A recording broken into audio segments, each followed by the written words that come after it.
Hello guys, welcome back to our channel part 9 of Rebirth in Girl's Body। इस कहानी के सभी पात्र और घटनाएं काल्पनिक है, इसका किसी भी व्यक्ति या घटना से कोई संबंध नहीं है। यदि किसी व्यक्ति से इसकी समानता होती है तो उसे मात्र एक संयोग कहा जाए। Chapter 83 ladies toilet. फिर वो लड़की हल्का और शर्मा के कहती है, जी मेरा नाम रोशनी है। ये सुनकर विधि टेबल पर जोर से हाथ मारती है और कहती है, तुझे टिप चाहिए ना? तो सुन, 40 मार्क्स चाहिए ना पास होने के लिए तो 45 पेज तो भर ही देना, भले ही गाना क्यों नहीं भर दे।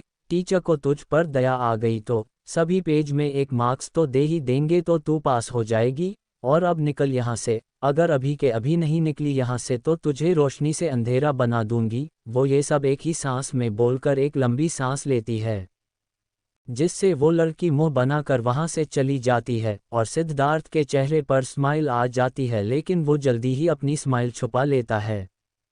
अब आगे। फिर विधि राधिका और विराट को देख के कहती है, मेरा हो गया है, तुम लोगों को और रहना है यहाँ या क्लास चल रहे हों?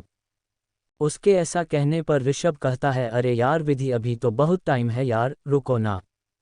विधि घूर के सिद्धार्थ के तरफ देखती है, फिर मुस्करा के ऋषभ के तरफ और बोलती है, सॉरी ऋषभ, लेकिन अब क्योंकि 6 दिन में एग्ज़ाम है लिए अब मैं टाइम वेस्ट नहीं करना चाहती। फिर वो वहाँ से जाने लगती है। राधिका और विराट भी जाने लगते हैं कि सिद्धार्थ उन्हें इशारा करके मना कर देता है और खुद विधि के पीछे चल देता है। विधि भी ध्यान नहीं देती है कि सिद्धार्थ उसके पीछे आ रहा है। जैसे ही वो लोग चलते चलते वॉशरूम के पास पहुंचते हैं, क्योंकि विधि वॉशरूम आ गई थी, सिद्धार्थ भी उसके पीछे लेडीज वॉशरूम घुस जाता है। सिद्धार्थ जैसे ही वॉशरूम घुसता है, विधि को पकड़ के दीवार से लगा देता है। पहले तो विधि के गुस्से का ठिकाना नहीं रहता, ये सोच कि किसकी हिम्मत हुई उसे हाथ लगाने की, लेकिन सिद्धार्थ के टच को महसूस करके वो शांत हो जाती है और बोलती है, अपना जेंडर भूल गए हों क्या जो लेडीज वॉशरूम आ गए हों? सिद्धार्थ विधि के गले पर हल्का किस करके कहता है, अब क्या करे, जब मेरी जानेमन मुझसे सबके सामने बात नहीं कर रही है तो मुझे उससे ऐसे ही अकेले मिलना पड़ेगा ना। उसके ऐसा करते ही विधि के बॉडी में सिरहंसी दौड़ जाती है। तभी वहां चीखने की आवाज़ सुनाई देती है, जिससे विधि सिद्धार्थ को धक्का दे देती है और सिद्धार्थ 2 कदम पीछे हो जाता है। और विधि सिद्धार्थ के पीछे देखती है तो एक लड़की वहां थी, जो शायद अभी अभी वॉशरूम उसे करके बाहर आई थी, और लेकिन उसकी नज़र मेन दरवाजे पर सिद्धार्थ और विधि पर पड़ जाती है और लड़के को देख उसकी चीख निकल गई थी। वहीं सिद्धार्थ कसकर अपनी आंखें बंद किए खड़ा था। वो लड़की भी घूर के सिद्धार्थ के पीठ को देख रही थी, वहीं विधि मुस्करा रही थी। उसे लगा अब सिद्धार्थ की बढ़िया बेइज्जती होगी। तभी वो लड़की सिद्धार्थ के पीछे आके खड़ी हो जाती है और कहती है, ओ हेलो, कौन हो तुम और तुम कैसे आए यहाँ लेडीज़ वॉशरूम में? ये सुनते ही विधि की स्माइल और बड़ी हो जाती है। वहीं सिद्धार्थ उस लड़की की आवाज़ सुनकर पीछे मुड़ता है। सिद्धार्थ के पीछे मुड़ते ही उस लड़की के हाव भाव तुरंत बदल जाते हैं और उस लड़की के चेहरे पर एक प्यारी सी स्माइल आ जाती है। ये देख विधि गुस्से में अपने दांत पीस लेती है। तभी वो लड़की एकदम नजाकत से बोलती है, सीड सर आप यहाँ गलती से आ गए क्या? ये सुनकर तो विधि की आंखें छोटी हो जाती है। ये क्या कोई अनपढ़ है जो इसे बाहर लेडीज टॉयलेट लिखा नहीं समझ आया और यहाँ गलती से चला आया? सिद्धार्थ भी मुस्करा के कहता है, नहीं, वो मुझे मेरी दोस्त से कुछ ज़रूरी बात करनी थी इसलिए ध्यान ही नहीं रहा और मैं अंदर चला आया। ये सुनकर उस लड़की का ध्यान विधि पर जाता है तो वो गुस्से से विधि को देखने लगती है। भाई, पूरी कॉलेज की सभी लड़की का क्रश है सिद्धार्थ और वो यहाँ विधि के इतने करीब था तो उससे जलना तो बनता है ना। फिर सिद्धार्थ विधि के तरफ मुड़ के कहता है, मुझे मेरे सवालों के जवाब चाहिए इसलिए मुझसे तुम बाद मिलना। लेकिन सिद्धार्थ को नहीं पता था उसने विधि को और भी ज़्यादा गुस्सा दिला दिया है उसे अपनी दोस्त बोल के। विधि गुस्से में सिद्धार्थ के करीब आती है और एक पंच जड़ देती और उसे पेट में और फिर उंगली दिखा के कहती है, देख मत जाना मुझे फिर, नहीं तो तुम्हारा कचूमर बना दूंगी। वही वो लड़की अपनी आंखें बड़ी किए विधि को देख रही थी, क्योंकि उसमें सिद्धार्थ को मारा लेकिन सिद्धार्थ ने उसे उल्टा कोई जवाब नहीं दिया, बल्कि अपना पेट पकड़ के बस विधि को देख रहा है कंफ्यूज होके।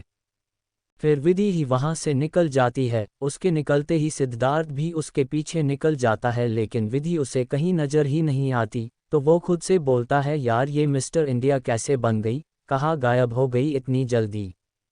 फिर वो भी अपने क्लास चला जाता है। ऐसे ही 5 दिन निकल जाते हैं। सिद्धार्थ विधि से बात करने की कोशिश करता लेकिन विधि एग्ज़ाम का बहाना बनाकर उसे इग्नोर कर देती और अलग रूम में रहती, लेकिन सिद्धार्थ अभी तक समझ नहीं पाया था कि विधि उससे बात क्यों नहीं कर रही है। उसने बहुत बार विधि से इस बारे में बात करने की कोशिश की लेकिन उसका कोई फ़ायदा नहीं हो रहा था। कल से एग्ज़ाम शुरू थे। विधि अपने रूम में बैठकर अपनी तैयारी कर रही थी, तभी उसके रूम का गेट नॉक होता है, जिससे वो कस के अपनी आंखें बंद कर लेती है। क्योंकि उसे पता था कि गेट रहा कौन है, इसलिए वो उसे इग्नोर कर देती है। तो एक बार फिर से गेट नॉक होता है, तो वो उठकर गेट खोलने जाती है क्योंकि उसे पता था सिद्धार्थ उसे ऐसे ही परेशान करता रहेगा लेकिन उसे पढ़ने नहीं देगा। वो जैसे ही गेट खोलती है, सिद्धार्थ उसे साइड करके रूम में घुस जाता है और उसके बेड में आके लेट जाता है। Chapter 84 exam. उसने बहुत बार विधि से इस बारे में बात करने की कोशिश की लेकिन उसका कोई फ़ायदा नहीं हो रहा था। कल से एग्ज़ाम शुरू थे। विधि अपने रूम में बैठकर अपनी तैयारी कर रही थी, तभी उसके रूम का गेट नॉक होता है, जिससे वो कस के अपनी आंखें बंद कर लेती है। क्योंकि उसे पता था कि गेट रहा कौन है, इसलिए वो उसे इग्नोर कर देती है। तो एक बार फिर से गेट नॉक होता है, तो वो उठकर गेट खोलने जाती है क्योंकि उसे पता था सिद्धार्थ उसे ऐसे ही परेशान करता रहेगा लेकिन उसे पढ़ने नहीं देगा। वो जैसे ही गेट खोलती है, सिद्धार्थ उसे साइड करके रूम में घुस जाता है और उसके बेड में आके लेट जाता है। अब आगे, विधि सिद्धार्थ को अपने में पर लेटते देख अपनी आंखें छोटी कर लेती है और फिर उसके पास आके अपने कमर पर अपने रख के कहती है तुम मेरे रूम में क्या कर रहे हो, रूम छोड़ो, तुम मेरे बेड पर क्या कर रहे हो। विधि की बात सुनकर सिद्धार्थ अपने दोनों हाथ अपने सिर के नीचे करके कहता है वही जाने मन जो तुम मेरे रूम में मेरे बेड पर करती हो, सोने आया हूँ यहाँ। विधि अपनी आंखें रोल करके कहती है तुम अपने रूम में भी सो सकते हो ना, तो जाओ अपने रूम वापस। सिद्धार्थ अपनी आंखें बंद करके कहता है देखो जाने मन बहुत नाटक हुआ तुम्हारा, मैं कितने दिन से बर्दाश्त कर रहा हूँ। देखो कल एग्ज़ाम है और मुझे अभी एक अच्छी नींद चाहिए और तुमने मुझे अपनी आदत लगा दी है। मुझे तुम्हारे बिना नींद नहीं आती है, प्लीज़ आज कोई ड्रामा नहीं। ये सुनते ही विधि का गुस्सा फिर से ट्रिगर हो जाता है, मतलब ये बस इसलिए आ गया है क्योंकि इसे मेरी आदत हो गई है, इसे बाकी किसी बात से मतलब नहीं है। विधि गुस्से में सिद्धार्थ को कहती है तुम निकलो अभी के अभी मेरे रूम से, नहीं तो मुझसे बुरा कुछ नहीं होगा। लेकिन तभी सिद्धार्थ उसका हाथ पकड़ के उसे खींच लेता है जिससे वो सिद्धार्थ के ऊपर गिर पड़ती है। विधि गुस्से में सिद्धार्थ के सीने पर पंच मार कर कहती है तुम पागल इंसान, ये कौन सा तरीका है।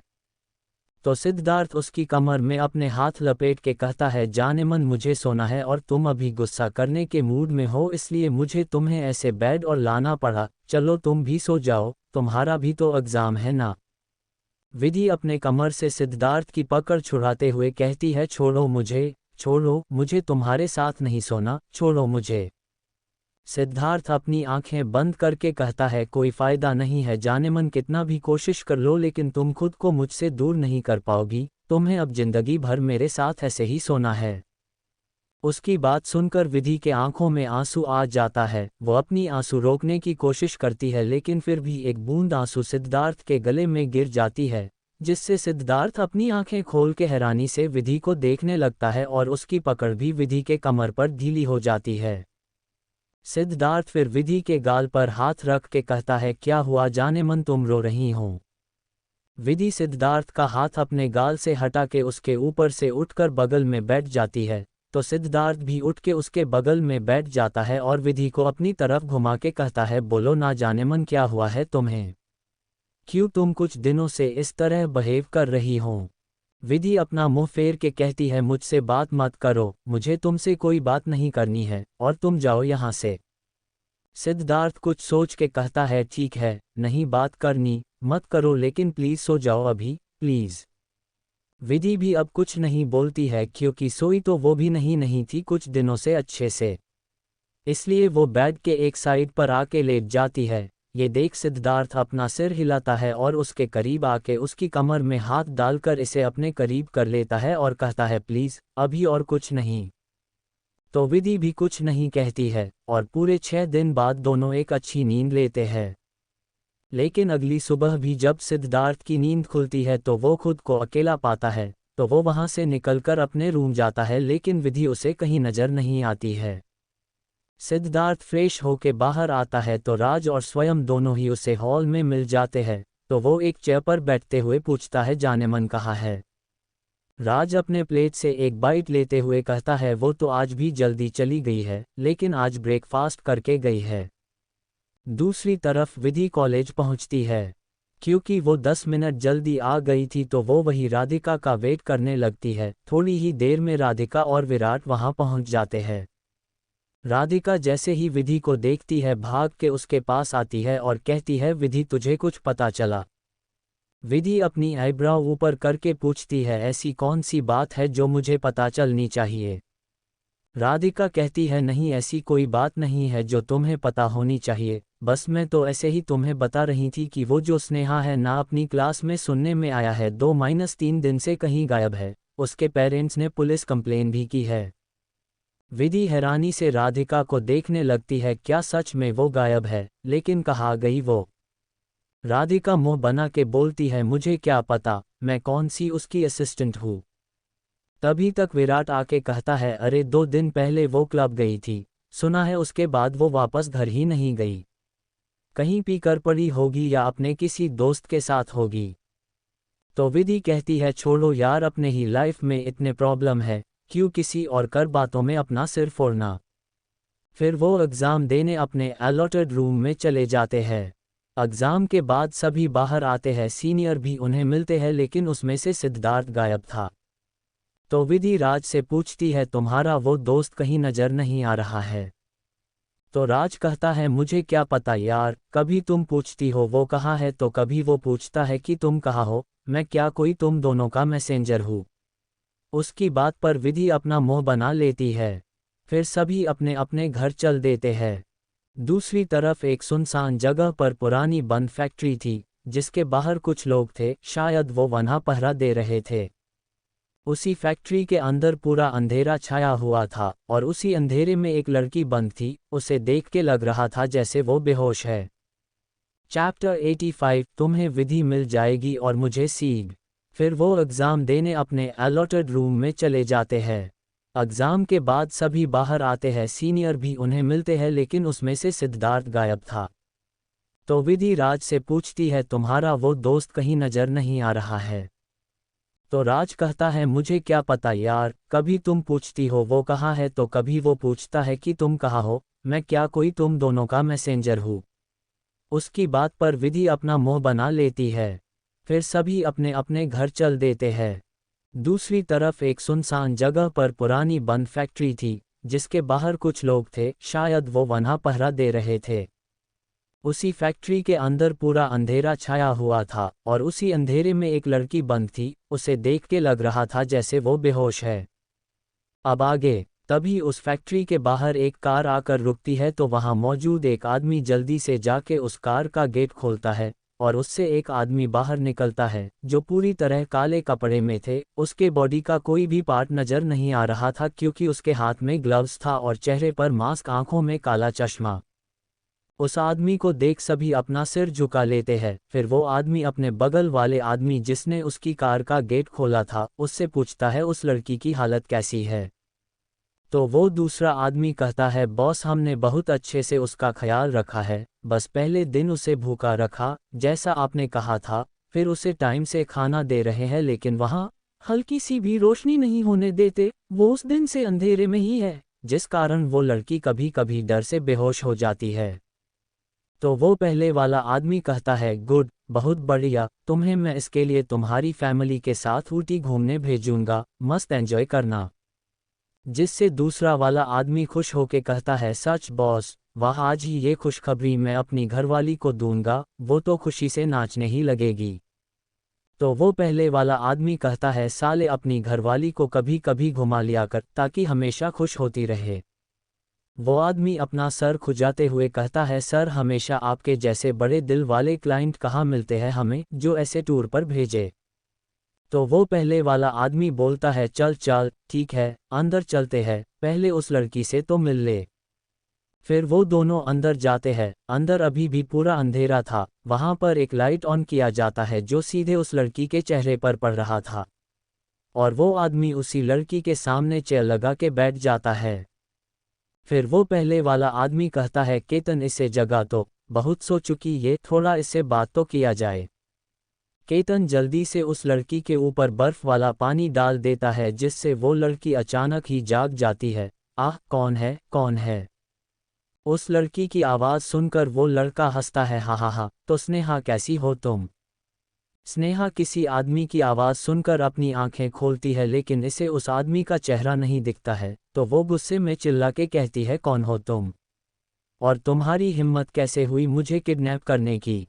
तो वो आदमी कहता है लेकिन मैंने तुम्हें किडनैप कहाँ किया है, तुम्हें तो बस एक अंधेरे कमरे में बंद किया है, जैसे तुमने बंद किया था विधि को।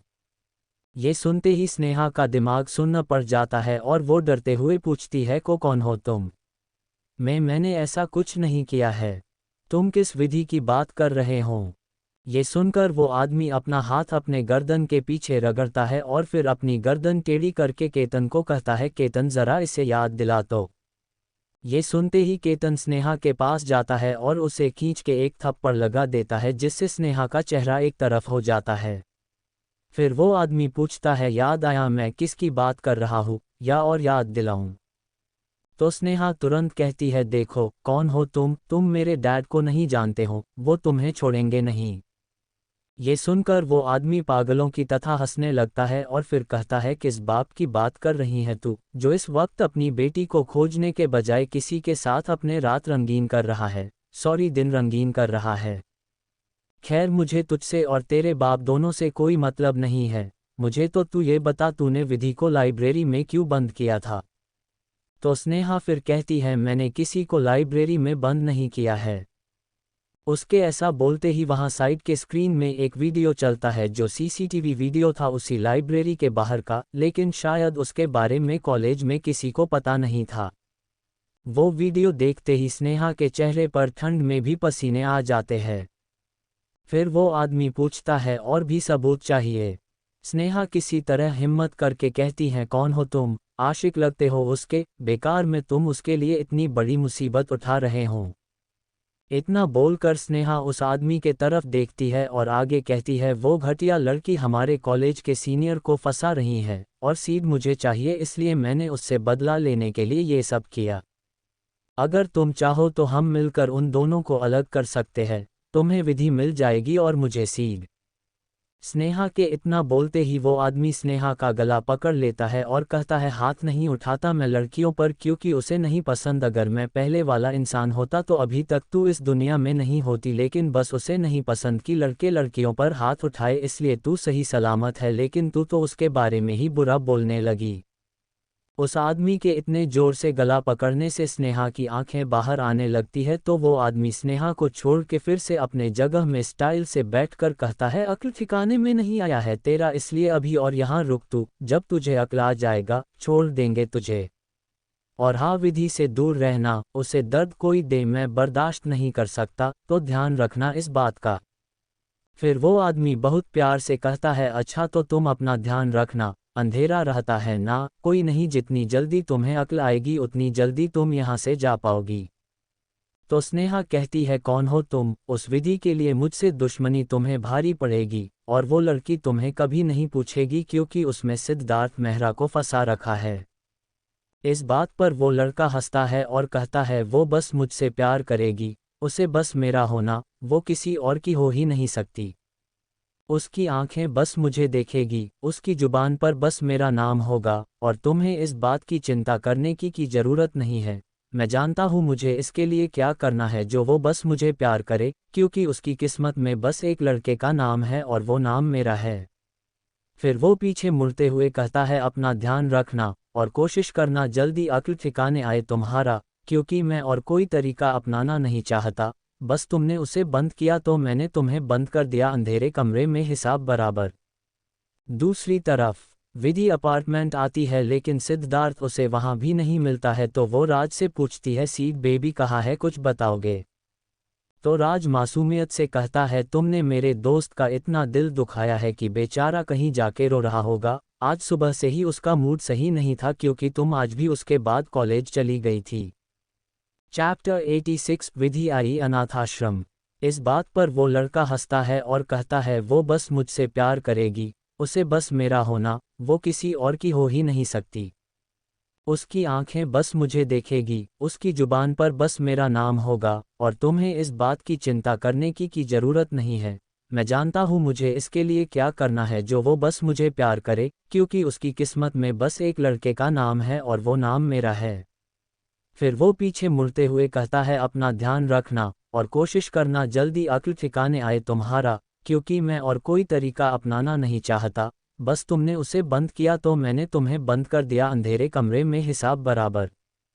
दूसरी तरफ विधि अपार्टमेंट आती है लेकिन सिद्धार्थ उसे वहां भी नहीं मिलता है, तो वो राज से पूछती है, सीड बेबी कहाँ है, कुछ बताओगे?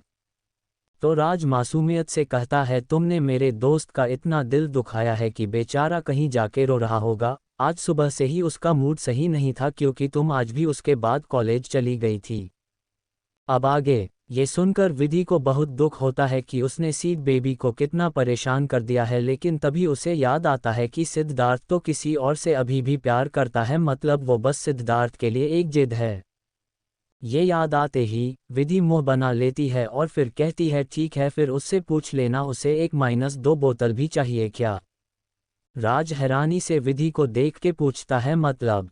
विधि अपनी आंखें रोल करके कहती है, मतलब थोड़ा पीकर टल्ली हो जाएगा और गाता फिरेगा। मुझे पीने का शौक नहीं, पीता हूँ गम भुलाने को। मुझे पीने का शौक नहीं, पीता हूँ गम भुलाने को। तेरी यादें मिटाने को, तेरी यादें मिटाने को, पीता हूँ गम भुलाने को। विधि की बात सुनकर राज और स्वयं उसे आंखें फाड़े देखने लगते हैं। तभी वहां एक आवाज़ गूंजती है, कौन क्या पी रहा है? गम भुलाने के लिए। सभी उस आवाज़ के तरफ मुड़ के देखते हैं तो वहां सिद्धार्थ खड़ा था, अपनी पॉकेट में अपना हाथ डाल के, और विधि को घूर रहा था। सिद्धार्थ को देख स्वयं उसके पास आके कहता है, सीड ये लेडी डॉन बोल रही है कि तुझे 2-3 बोतल दे दे ताकि तू उसे पीकर अपने गम भुला सके। उसकी बात सुनकर सिद्धार्थ अपनी आईब्राउ उचका के स्वयं के तरफ देखता है और पूछता है, लेकिन मुझे कौन सा गम है?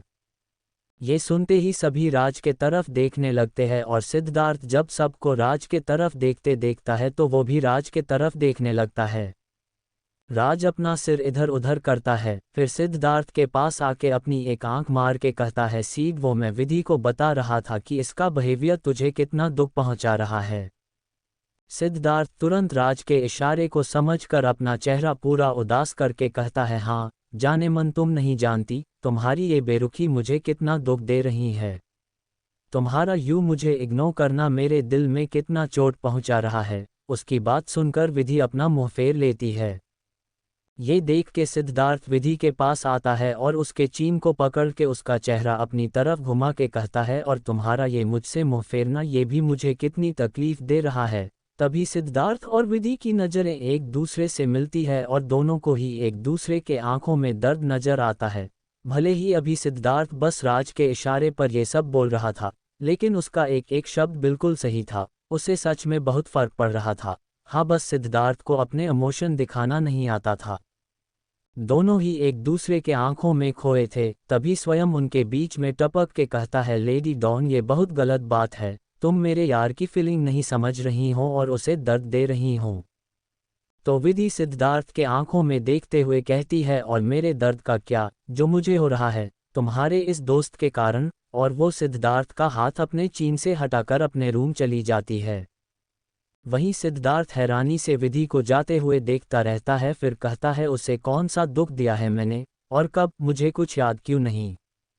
तभी राज उसके पास आके कहता है, उसे लगता है तू किसी और से प्यार करता है। ये सुनते ही सिद्धार्थ की आंखें हैरानी से बाहर आ जाती है और एकदम से राज के तरफ पलट के कहता है, क्या? राज मुस्करा के किचन के तरफ बढ़ते हुए कहता है, हाँ इसने ही कहा था एक बार। तो सिद्धार्थ राज के पीछे पीछे किचन आते हुए कहता है, और क्या कहा था इसने?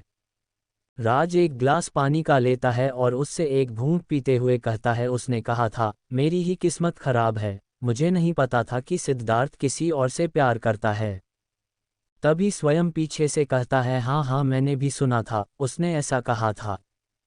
तो सिद्धार्थ पीछे मुड़ के घूर के स्वयं को देखता है तो स्वयं कहता है, मुझे क्या घूर रहा है, तुझे शर्म नहीं आई लेडी डॉन को धोखा देते हुए।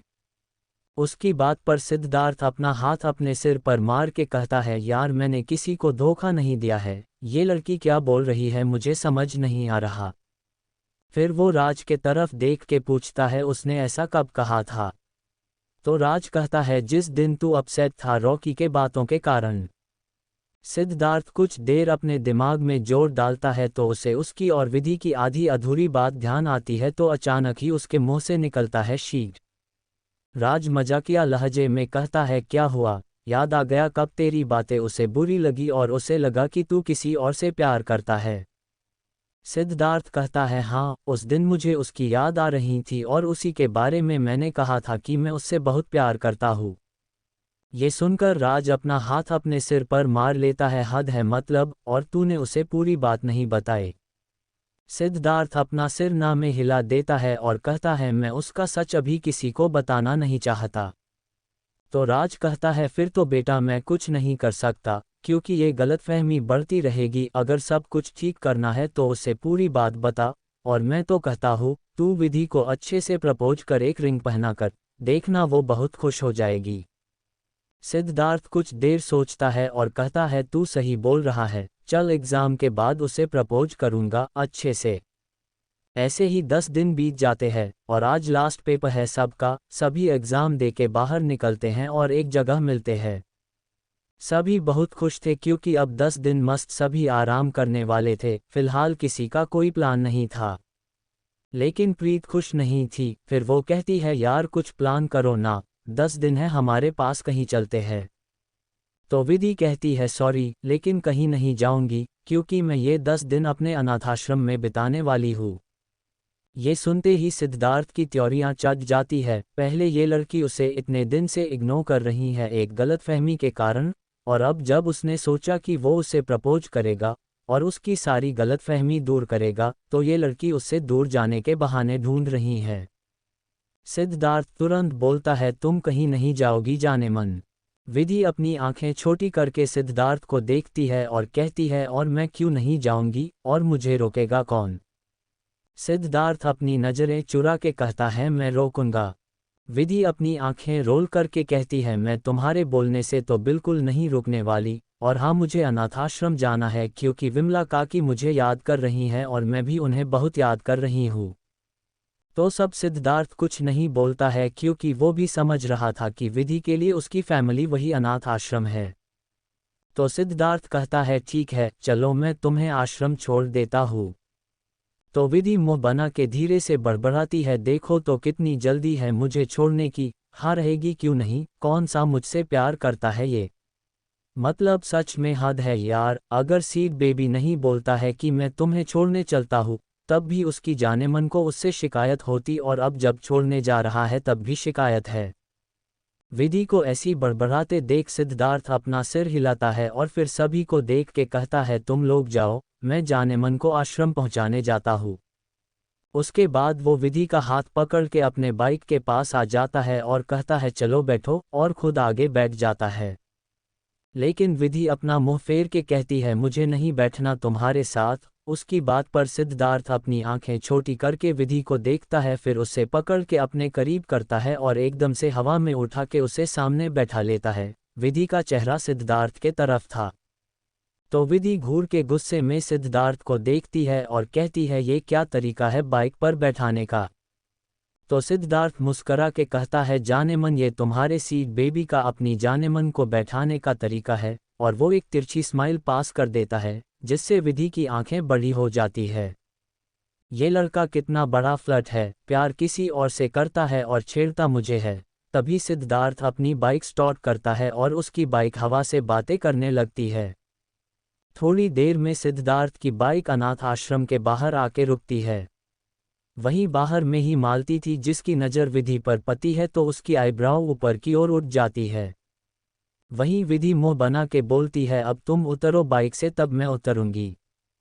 सिद्धार्थ डेविल स्माइल करके कहता है, ऐसे कैसे जाने मन, मैं तुम्हें यहाँ तक छोड़ने आया हूँ, इसका मुझे किराया तो मिलना चाहिए ना।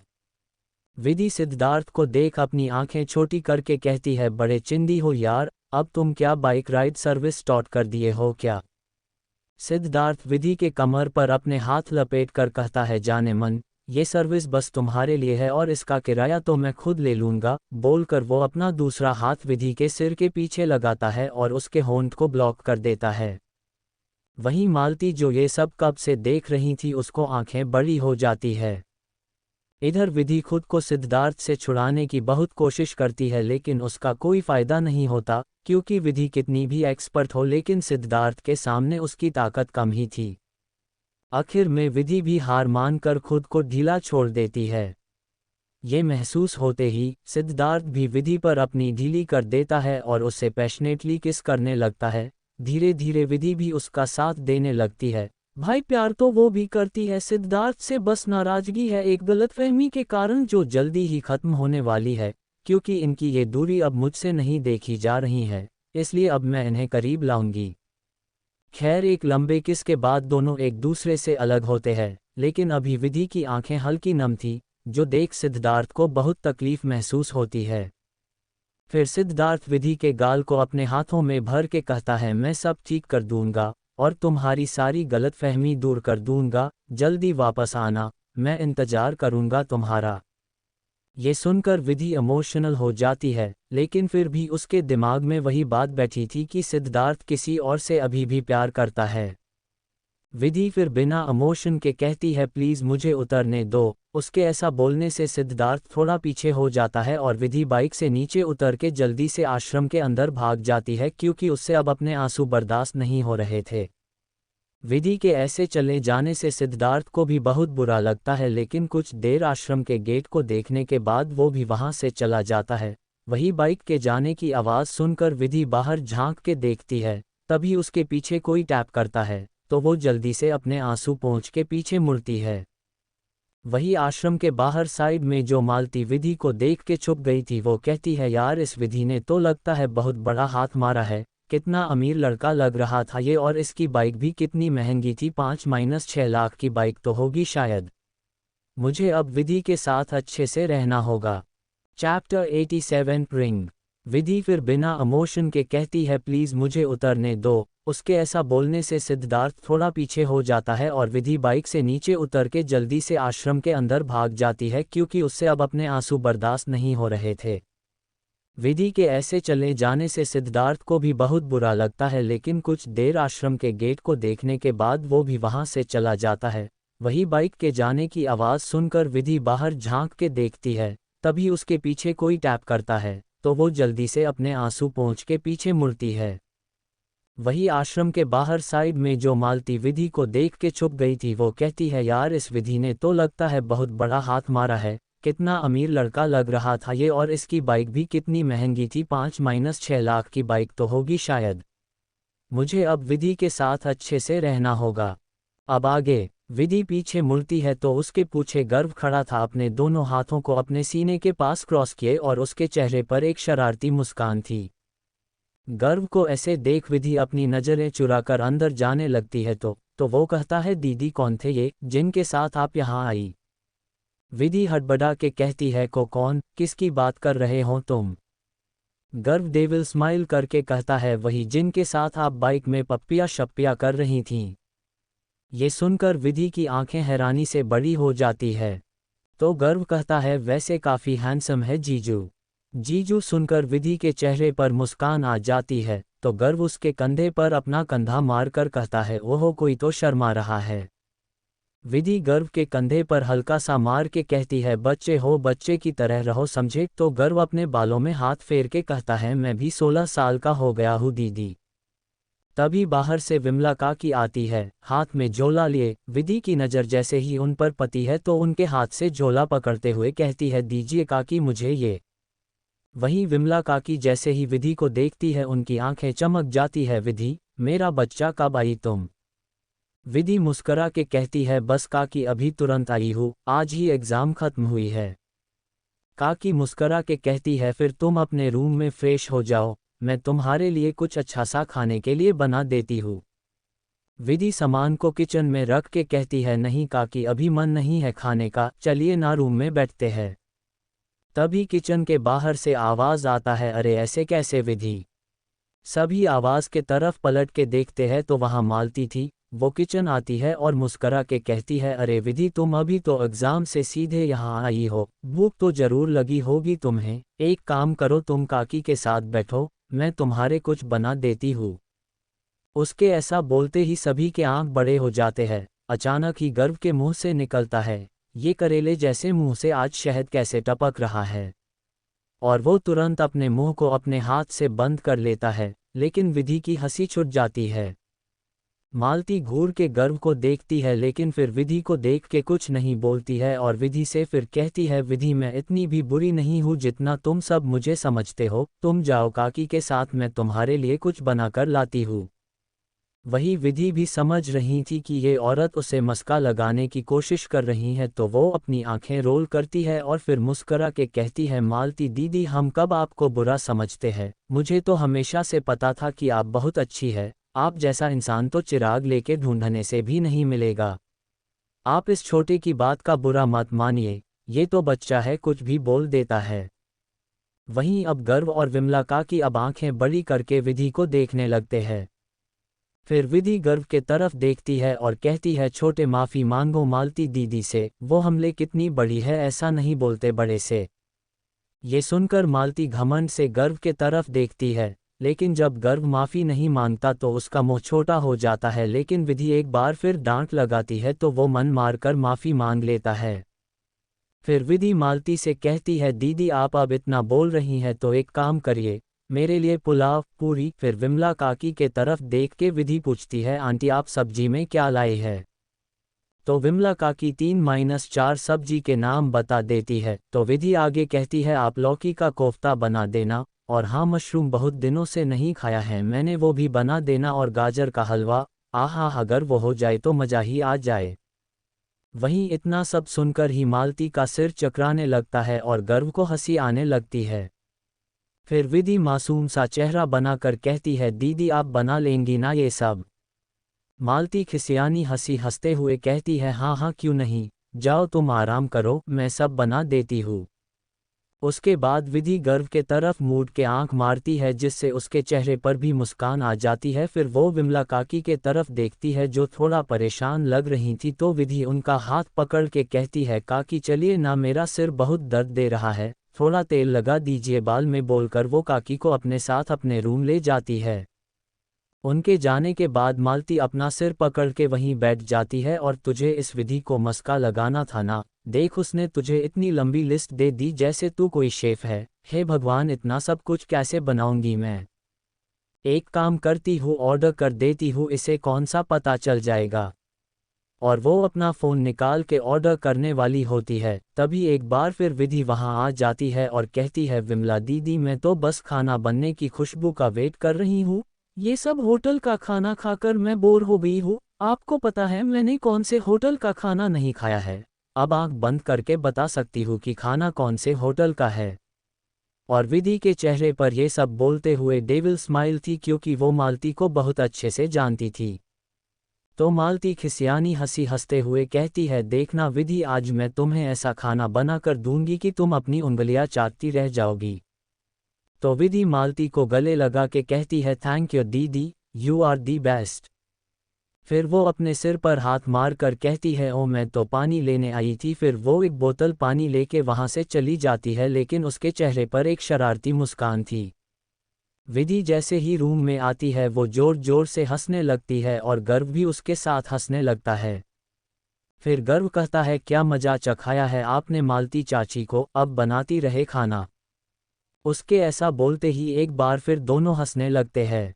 तो काकी विधि का कान पकड़ के कहती है, शैतान लड़की, आई नहीं कि परेशान करना शुरू कर दिया उसे, क्यों उसे इतना परेशान कर रही है। वही विधि कान पकड़े जाने पर अपना कान छुड़ाने की कोशिश करते हुए कहती है, आह काकी छोड़िए, बहुत दर्द दे रहा है।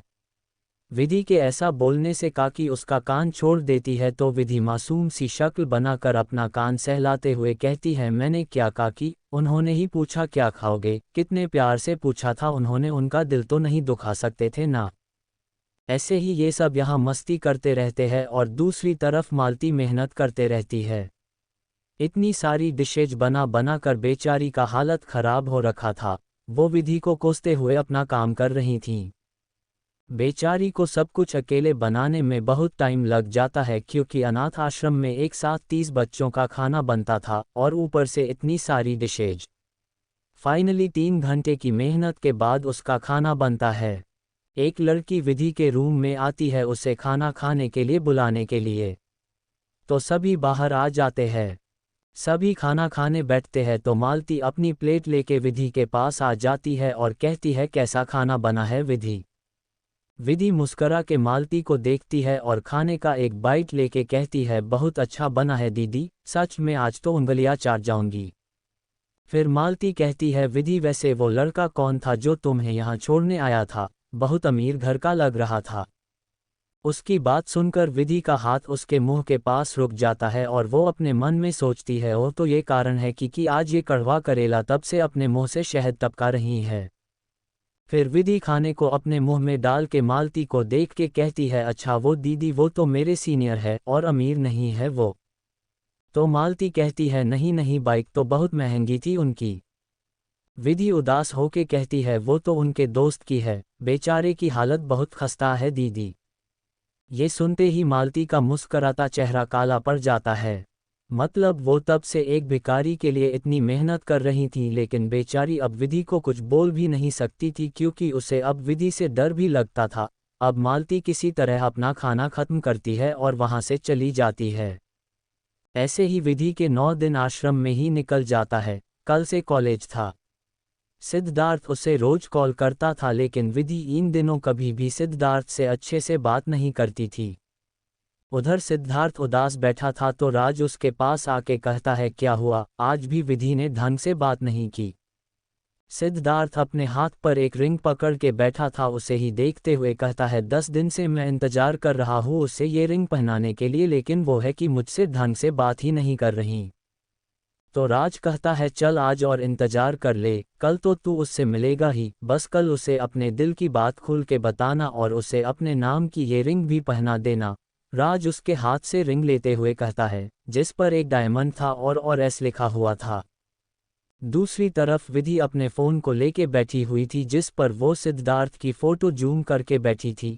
ये उनकी ग्रुप फ़ोटो थी जंगल में ली हुई।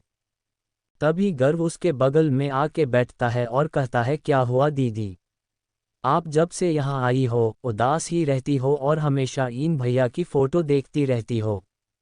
गर्व की आवाज़ सुनकर विधि जल्दी से अपना फ़ोन बंद करके साइड रख देती है। तो गर्व कहता है, दीदी अगर कोई बात आपको दुख पहुंचा रही है तो आप मुझसे शेयर कर सकते हो, मैं अब इतना भी छोटा नहीं हूँ।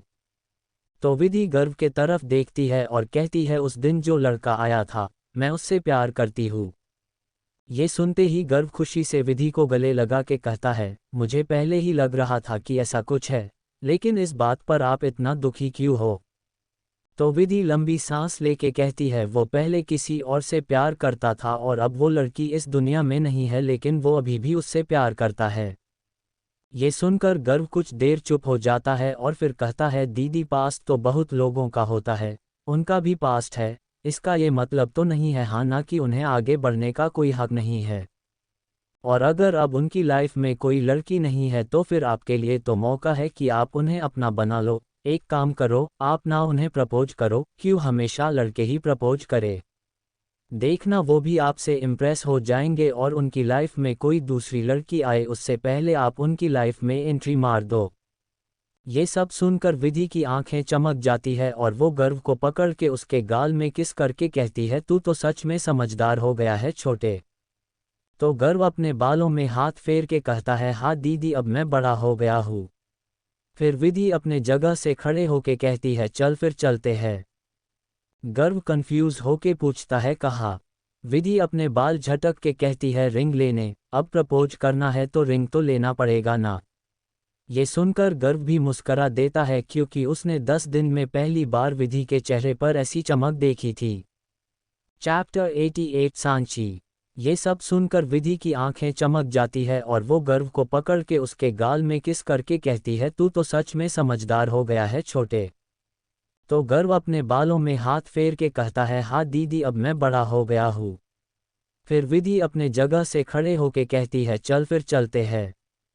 गर्व कंफ्यूज होके पूछता है, कहाँ? विधि अपने बाल झटक के कहती है, रिंग लेने। अब प्रपोज करना है तो रिंग तो लेना पड़ेगा ना। ये सुनकर गर्व भी मुस्करा देता है क्योंकि उसने 10 दिन में पहली बार विधि के चेहरे पर ऐसी चमक देखी थी। अब आगे। अगली सुबह विधि कॉलेज जाने के लिए तैयार थी। आज वो बहुत ज़्यादा खुश थी क्योंकि आज फाइनली वो अपने दिल की बात सिद्धार्थ को बताने वाली थी। तभी गर्व उसके पास आता है और कहता है, ऑल दी बेस्ट दीदी। आज आप साबित कर देना कि आप सभी लड़कियों के लिए मिसाल हो कि प्रपोज बस लड़के नहीं लड़कियां भी कर सकती है। उसकी बात पर विधि मुस्कराती है और कहती है, हाँ हाँ बिल्कुल, लेकिन पहले ये बताओ मैं कैसी लग रही हूँ। विधि हमेशा की तरह अपने जीन्स शर्ट और उसके ऊपर एक जैकेट पहने हुई थी। गर्व उसे ऊपर से नीचे देखता है और कहता है, एकदम बढ़िया दीदी, आप तो हमेशा ही अच्छे लगते, तो आपका क्या ही कहना। उसकी बात सुनकर विधि की स्माइल और भी बड़ी हो जाती है। दूसरी तरफ आज सिद्धार्थ भी बहुत एक्साइटेड था, आखिर वो भी आज विधि को प्रपोज करने वाला था। वो खुद को एक बार मिरर में देखता है, उसने भी जींस शर्ट और जैकेट पहना हुआ था। भाई यहाँ तो दोनों ही एक जैसे हैं ड्रेस की चॉइस में। अगर विधि की हाइट अपने सीड बेबी से कम नहीं होती तो इनका एक ही कपड़े से काम चल जाता, पर कोई ना, विधि तो उससे भी काम चला लेती है लूज शर्ट पहनकर भी। सिद्धार्थ अपने चेहरे पर 440 वोल्ट का स्माइल सजाए हॉल में आता है। वही राज और स्वयं उसका इंतजार कर रहे थे। स्वयं सिद्धार्थ को देख के कहता है, क्या बात है भाई, आज तो कोई कत्ल करने के इरादे में लग रहा है। तो राज कहता है, भाई आज कोई अपने दिल की बात अपनी जाने मन को बताने वाला है तो उसके लिए इतनी मेहनत तो बनती ही है। सिद्धार्थ दोनों के कमेंट को इग्नोर करके डाइनिंग टेबल पर बैठता है। तभी उसका फ़ोन बजता है। सिद्धार्थ अपनी पॉकेट से अपना फ़ोन निकाल के देखता है तो उसके चेहरे की स्माइल और भी बड़ी हो जाती है क्योंकि उसकी माँ का फ़ोन था। अब भाई सुबह सुबह माँ का आशीर्वाद मिल जाए उससे अच्छा क्या होगा। सिद्धार्थ मुस्कराते हुए फ़ोन उठाता है लेकिन अपनी माँ की डरी हुई आवाज़ सुनकर उसके चेहरे की मुस्कान ही गायब हो जाती है। सिद्धार्थ टेंशन लेते हुए बोलता है, माँ क्या हुआ? आप इतनी परेशान क्यों लग रही हैं? दूसरा तरफ से कुछ कहा जाता है जो सुनकर सिद्धार्थ के होश ही उड़ जाते हैं। उसका चेहरा एकदम से काला पड़ जाता है। सिद्धार्थ के ऐसी बदलते हुए एक्सप्रेशन देख ले राज और स्वयं को भी टेंशन होने लगती है। सिद्धार्थ फिर बोलता है, आपको कब पता चली ये बात? उधर से उसकी माँ बोलती है, बेटा हमें भी अभी ही ये बात पता चली है। तेरे मौसा जी ने बताया, उसने तो तेरी मासी को अपनी कसम दे दी थी कि वो ये बात हमें या तुझे ना बताए ना तेरे मौसा जी को बताए। लेकिन कल रात को तेरे मौसा जी जब ट्रिप से वापस आए तो उन्हें ये बात पता चली। उसने जिद कर दी थी कि उसे तेरे साथ ही रहना है और तेरे ही कॉलेज में अपनी पढ़ाई करनी है। उसने खाना पीना भी छोड़ दिया गया, इसलिए तेरी मासी भी कुछ नहीं कर पाए। ये सब सुनकर सिद्धार्थ बस बोलता है, ठीक है माँ, आप चिंता मत करिए, मैं यहाँ सब संभाल लूँगा, आप उसकी बिल्कुल भी टेंशन मत लीजिए। और वो फ़ोन रख देता है। उसके फ़ोन रखते ही राज पूछता है, क्या हुआ सीड? सिद्धार्थ थोड़ी टेंशन भरी आवाज़ में कहता है, वो इंडिया आ गई है, पता नहीं कहाँ है, लेकिन आज से वो भी हमारा कॉलेज ज्वाइन कर रही है। ये सुनते ही राज और स्वयं दोनों के एक्सप्रेशन भी बुरे हो जाते हैं। स्वयं फिर कहता है, इसलिए मैंने तुझे पहले ही मना किया था कि उसके बारे में झूठ मत बोल। बता अब क्या होगा जब ऋषभ उसे देखेगा, तुझे पता है वो पिछले 5 साल से कितने गिल्ट में है। आज जब उसे पता चलेगा कि सब झूठ है तो उसके दिल पर क्या बीतेगा। सिद्धार्थ अपने दांत पीस कर कहता है, वो ये डिसर्व करता था, उसने बस स्टैट्स के कारण उसे रिजेक्ट किया था। तो स्वयं गुस्से में कहता है, देख सीड, तेरे कहने पर मैंने इतनी बड़ी बात ऋषभ से छुपाई, लेकिन मैं ये कभी नहीं मान सकता कि उसने स्टैट्स के फ़र्क के कारण उसे मना किया था। ये सुनते ही गुस्से में सिद्धार्थ अपनी जगह से उठकर निकल जाता है। तो राज अपना सिर हिलाता है और कहता है, क्या ज़रूरत थी तुझे ये सब बोलने की? तू भी जानता है उस वक्त हालात कैसे थे। और हाँ, मैं भी मानता हूँ ऋषभ ऐसा नहीं कर सकता, लेकिन तू भी ये जानता है कि सीड के लिए उससे बढ़कर कोई नहीं है। फिर राज लंबी सांस लेके कहता है चल कॉलेज चलते हैं क्योंकि जो तमाशा होना है वो तो होके रहेगा। उसके बाद दोनों ही वहां से कॉलेज के लिए निकल जाते हैं। इधर विधि कॉलेज पहुंचती है। फिलहाल तो उसे क्लास जाना था क्योंकि सिद्धार्थ अभी नहीं आया होगा और वो अच्छे से उसे प्रपोज करना चाहती थी, उसे अपने साथ एक बाइक राइड पर ले जाकर। विधि अपनी क्लास जाती है और अपनी पीछे वाली सीट देखती है तो उसकी आंखें छोटी हो जाती है क्योंकि उसके सीट पर एक लड़की बैठी थी जो उसे उसके क्लास की तो बिल्कुल भी नहीं लग रही थी। विधि अपनों सीट पर पहुंचती है और अपना बैग टेबल पर पटकते हुए उस लड़की से बोलती है ओह हेलो, ये मेरी सीट है। आवाज़ सुनकर वो लड़की जो अपना फ़ोन स्क्रॉल कर रही थी वो विधि के तरफ देखती है और मुस्करा कर बहुत प्यार से कहती है ओह सॉरी, मुझे पता नहीं था, ये बेंच मुझे खाली दिखी इसलिए मैं यहाँ आ गई, मैं कहीं और बैठ जाती हूँ। उस लड़की ने ये बात इतनी मासूमियत से कही कि विधि आगे गुस्सा कर ही नहीं पाए और उसके बगल में बैठते हुए कहती है कोई बात नहीं। फिर विधि उस लड़की से पूछती है तुम हमारे क्लास की तो नहीं हो? वो लड़की मुस्करा के कहती है ओह मैंने इसी सेमेस्टर में एडमिशन लिया है, मैं पहले अमेरिका में थी लेकिन मेरा मन इंडिया में पढ़ने का हुआ तो मैं बिना किसी को बताए अमेरिका से भागकर इंडिया आ गई। उसकी बात पर विधि अपनी आंखें बड़ी करके कहती है सच में तुम इंडिया भाग कर आई हो, तुम्हारी फैमिली वाले टेंशन लेते होंगे फिर। वो लड़की विधि की बात पर मुस्कराती है और कहती है फैमिली के पास ही तो आई हूँ, वैसे मेरी मासी को पता है कि मैं वहाँ से भाग गई हूँ। और वो एक आंख विधि को मार देती है। तब तक वहाँ राधिका और विराट भी आ जाते हैं। राधिका अपने जगह पर किसी और को बैठे देख वहां आके कहती है विधि ये मेरी जगह पर तुमने किसे बैठा दिया? उसकी आवाज़ सुनकर विधि राधिका के तरफ देखती है फिर अपने बगल में सीट देख के कहती है इतनी बड़ी सीट है, चारों बैठ सकते हैं यार, ये हमारे क्लास में न्यू एडमिशन है।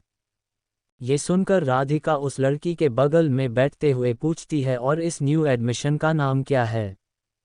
तो विधि अपने सिर पर हाथ मार के कहती है वो तो मैंने पूछा ही नहीं। फिर विधि अपना हाथ उस लड़की के सामने करके कहती है हेलो, मेरा नाम विधि है। वो लड़की मुस्करा के विधि से हाथ मिलाती है और कहती है मुझे पता है। तो विधि अपनी आंखें छोटी करके पूछती है तुम्हें कैसे पता? वो लड़की मुस्करा के कहती है अभी तुम्हारी दोस्त ने तुम्हें विधि कहा ना, ऐसे ही पता है मुझे, वैसे मेरा नाम सांची है। उसके बाद राधिका और विराट भी सांची से खुद को इंट्रोड्यूस करते हैं। उसके बाद प्रोफेसर आ जाते हैं और उनकी फर्स्ट क्लास होती है। उसके बाद फिर सभी बैठे गप कर रहे थे कि तभी उनके क्लास में आके पियोन अनाउंस करता है कि अभी सारे प्रोफेसर की एक इम्पॉर्टेंट मीटिंग है इसलिए 2 लेक्चर फ्री रहेगी। उसके बाद क्या था, सारे स्टूडेंट खुश हो जाते हैं तो विराट कहता है यार फिर चलो ग्राउंड चलते हैं, क्लास में बेकार में बैठ के क्या करेंगे और सांची भी इसी बहाने कॉलेज घूम लेगी। ये आइडिया सभी को पसंद आता है तो सभी साथ में निकल जाते हैं। पहले वो सांची को पूरा कॉलेज दिखाते हैं फिर उससे लेकर वो ग्राउंड आ जाते हैं। ग्राउंड में ही एक तरफ ऋषभ का बास्केटबॉल मैच चल रहा था। ये देख के राधिका कहती है विधि चलना उधर चलते हैं, देख वहाँ ऋषभ सर का मैच चल रहा है। ऋषभ नाम सुनते ही सांची धीरे से बड़बड़ाती है ऋषभ। तो विधि कहती है हाँ ऋषभ अपने कॉलेज का हैंडसम हंक है, सारी लड़कियां उसकी दीवानी है, लेकिन वो बंदा अभी भी सिंगल है, पता नहीं उसे लड़कियों से क्या प्रॉब्लम है। तो सांची उसकी बात पर हंसते हुए कहती है क्यों, तुम्हें भी वो पसंद है क्या?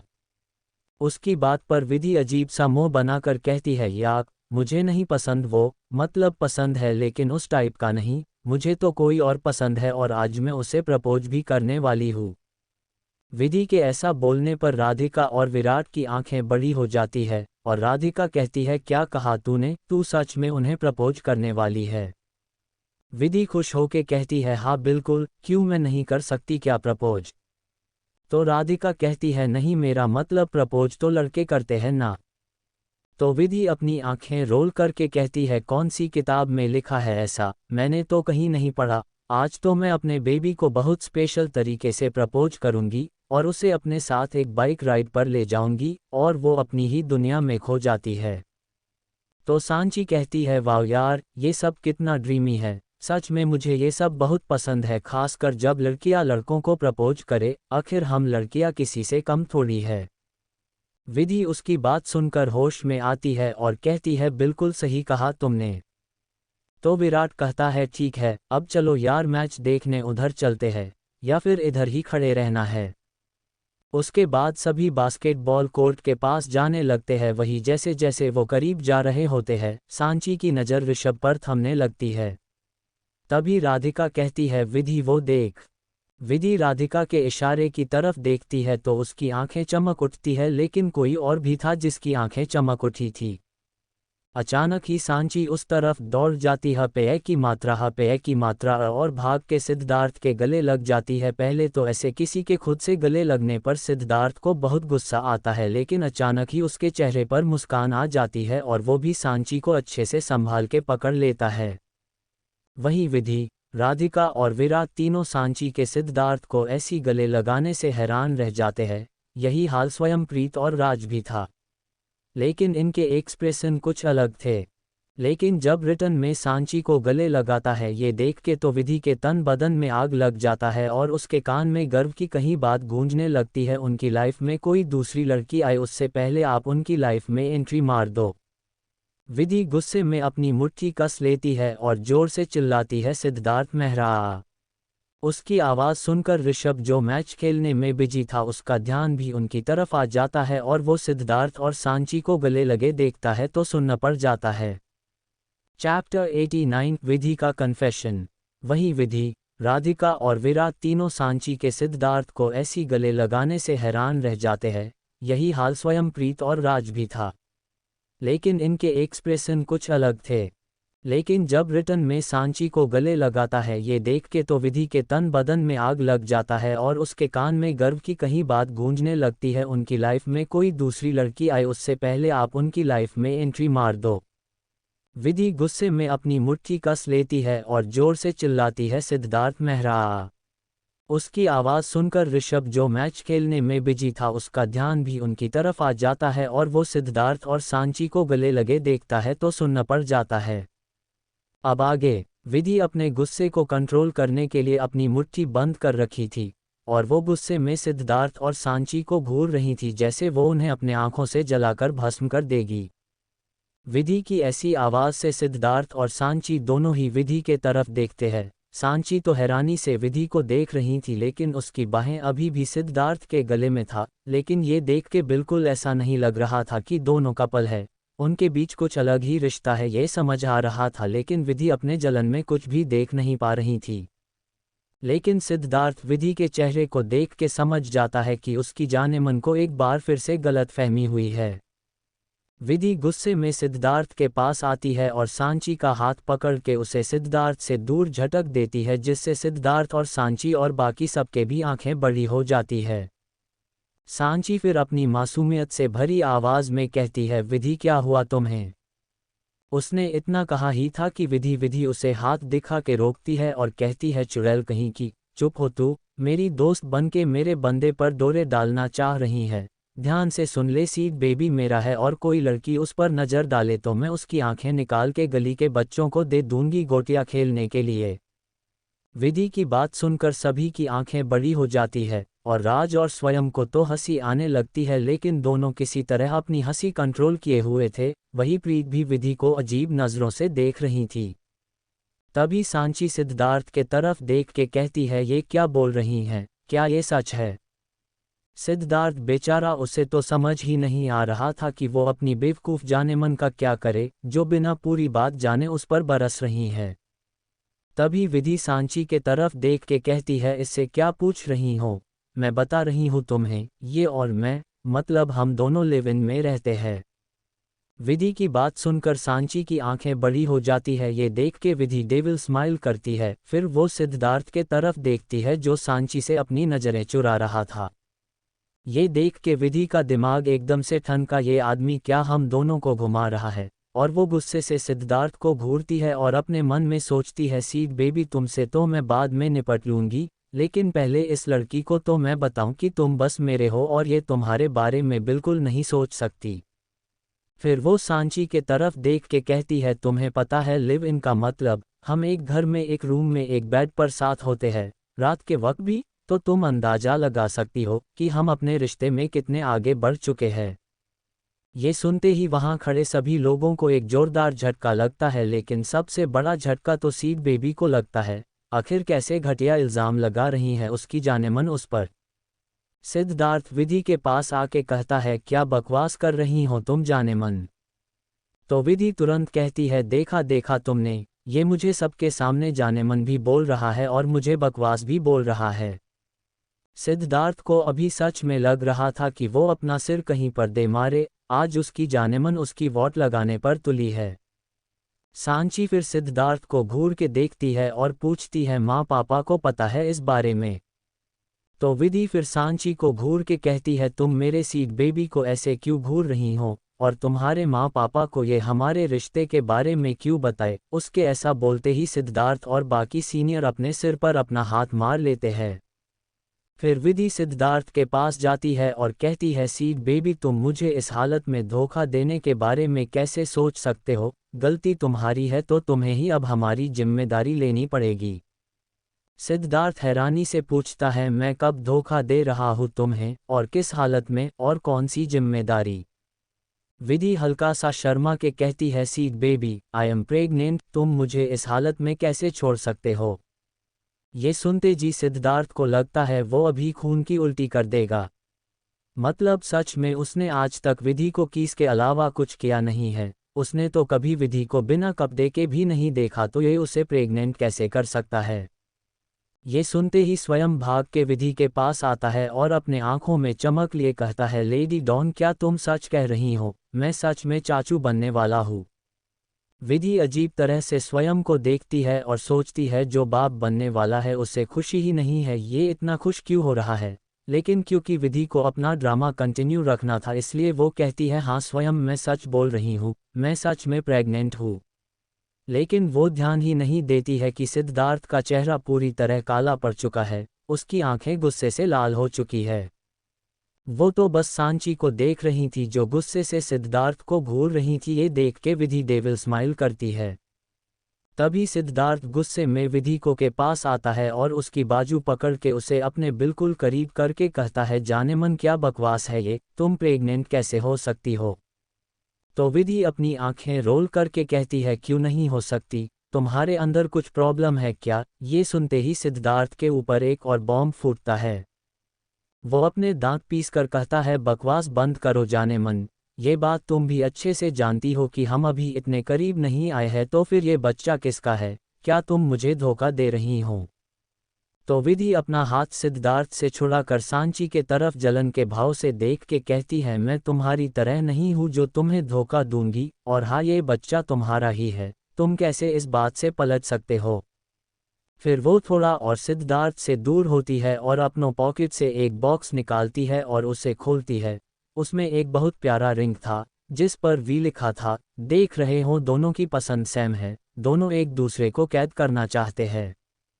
फिर विधि सिद्धार्थ के पास आके जबरदस्ती उसका हाथ पकड़ के उसकी उंगली में वो अंगूठी पहना देती है, और वहीं सिद्धार्थ हैरानी से विधि की हरकतों को देख रहा था, लेकिन उसके दिमाग में एक ही बात गूंज रही थी कि विधि प्रेग्नेंट है।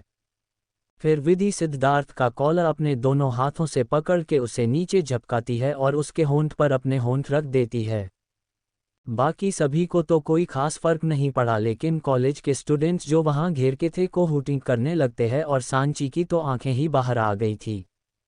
एक लंबी किस के बाद विधि सिद्धार्थ से अलग होती है और उसे धमकी देते हुए कहती है, सीड बेबी आज से तुम मेरे हुए, और हाँ याद रखना कि तुम बस अपनी जानेमन के हो, और तुम्हारी जानेमन तुमसे बहुत ज़्यादा प्यार करती है, इसलिए मुझसे कभी भी दूर जाने की कोशिश मत करना, नहीं तो मैं तुम्हें जिंदगी भर के लिए कैद कर लूंगी, क्योंकि तुम बस विधि के हो। सीड बेबी बस अपनी जानेमन का है।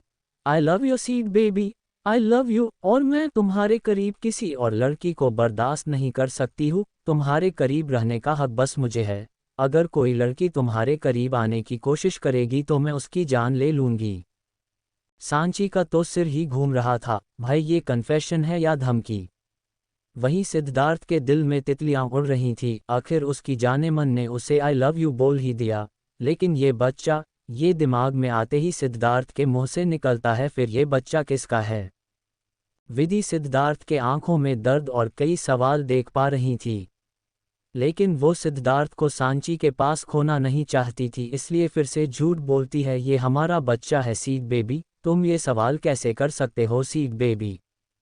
तभी सांची उनके करीब आती है और सिद्धार्थ को अपनी तरफ करके कहती है, आप अभी भी सवाल कर रहे हैं।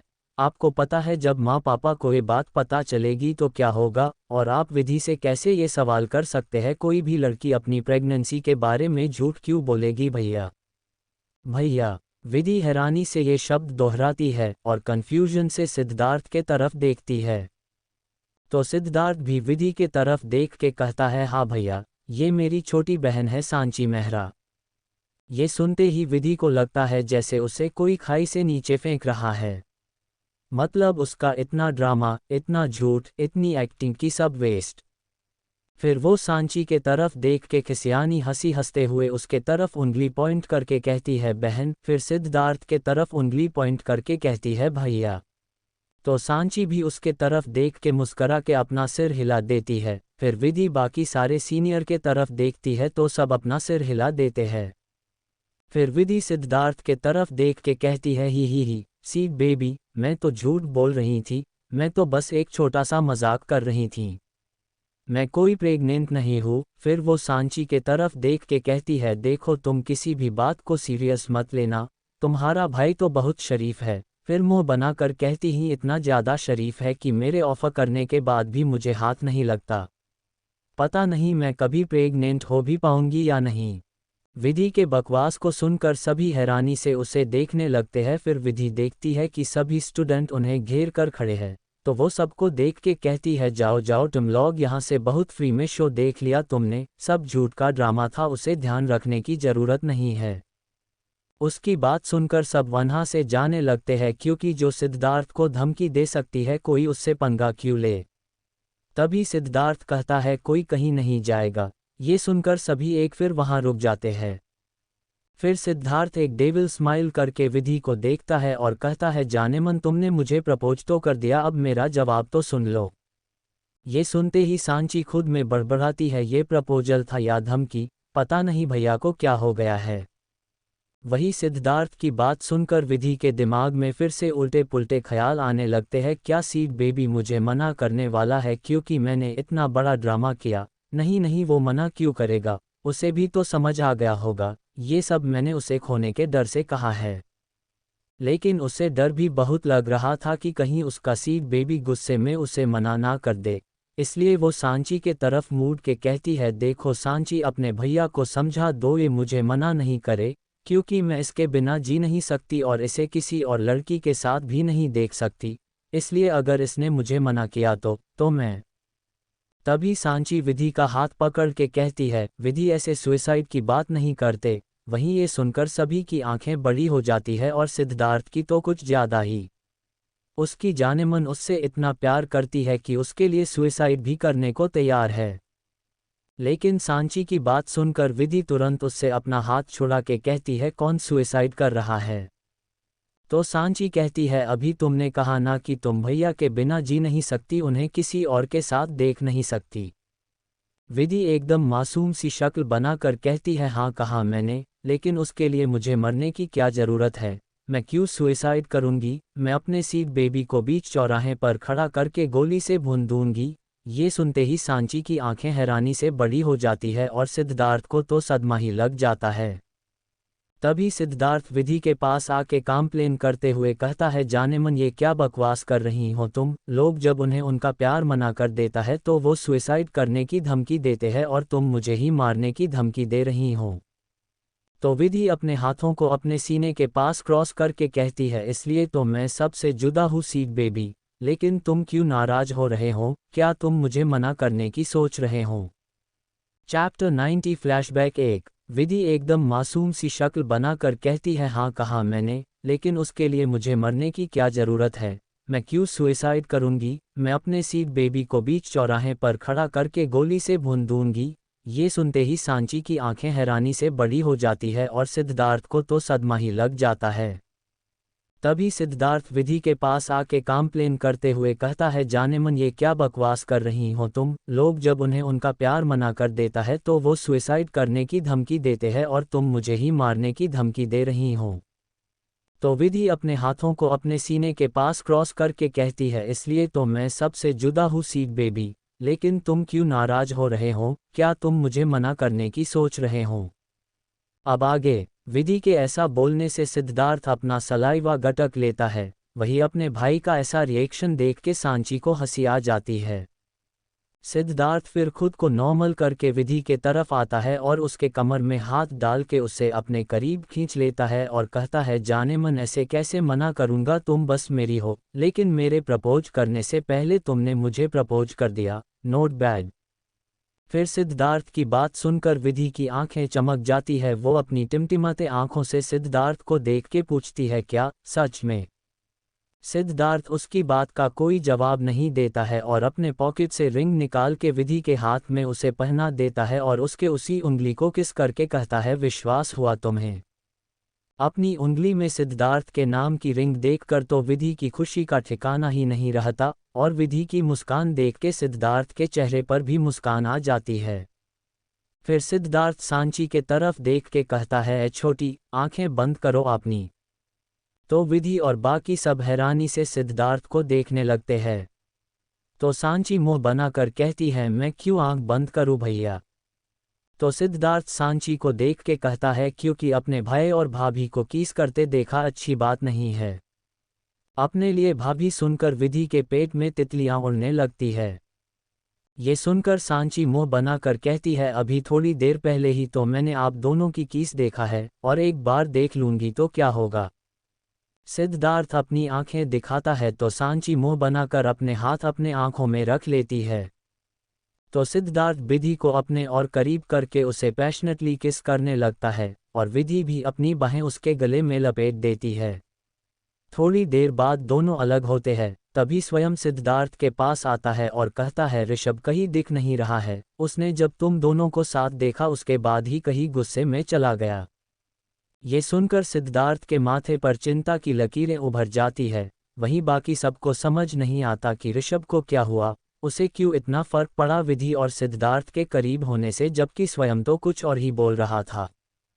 दूसरी तरफ एक खाली क्लास में ऋषभ बैठा हुआ था। उसके चेहरे को देख के समझ ही नहीं आ रहा था कि वो क्या सोच रहा है, लेकिन उसके आंखों में आंसू था। अचानक ही वो पुराने यादों में खो जाता है।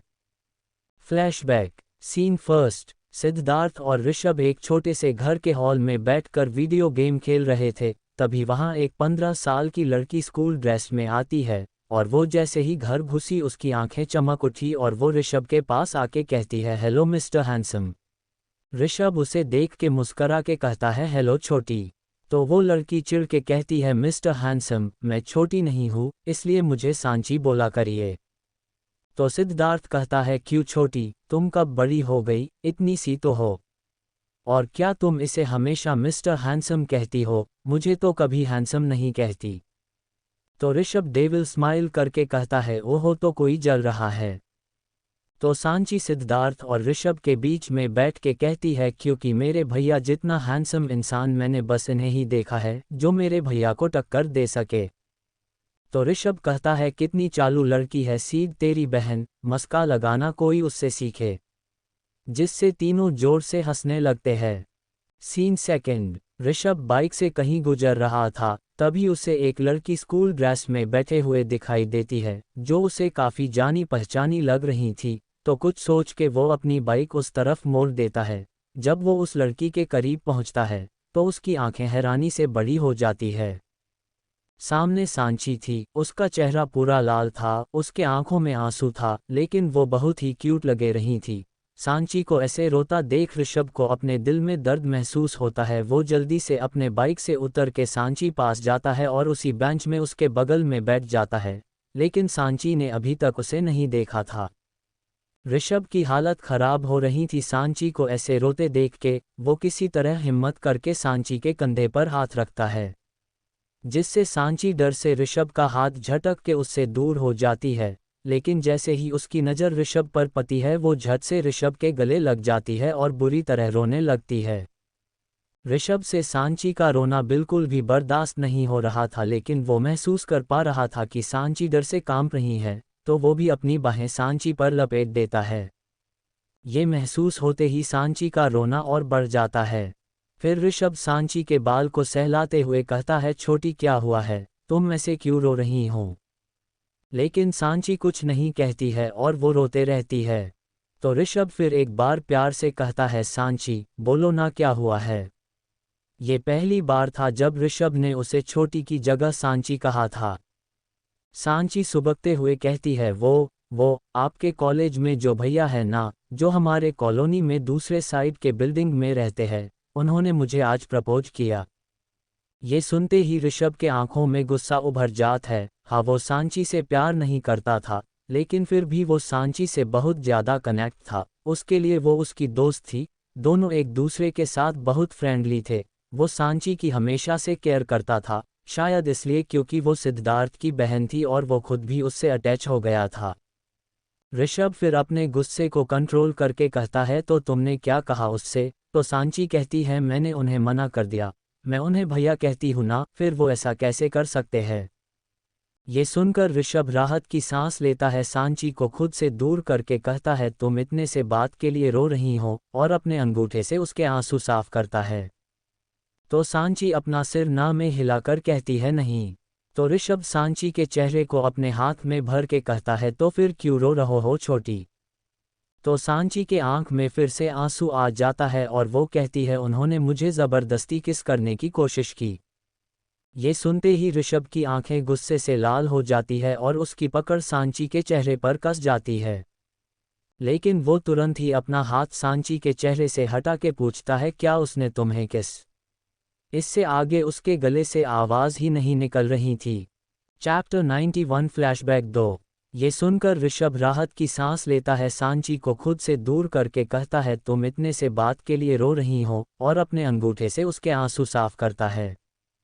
तो सांची अपना सिर ना में हिलाकर कहती है, नहीं।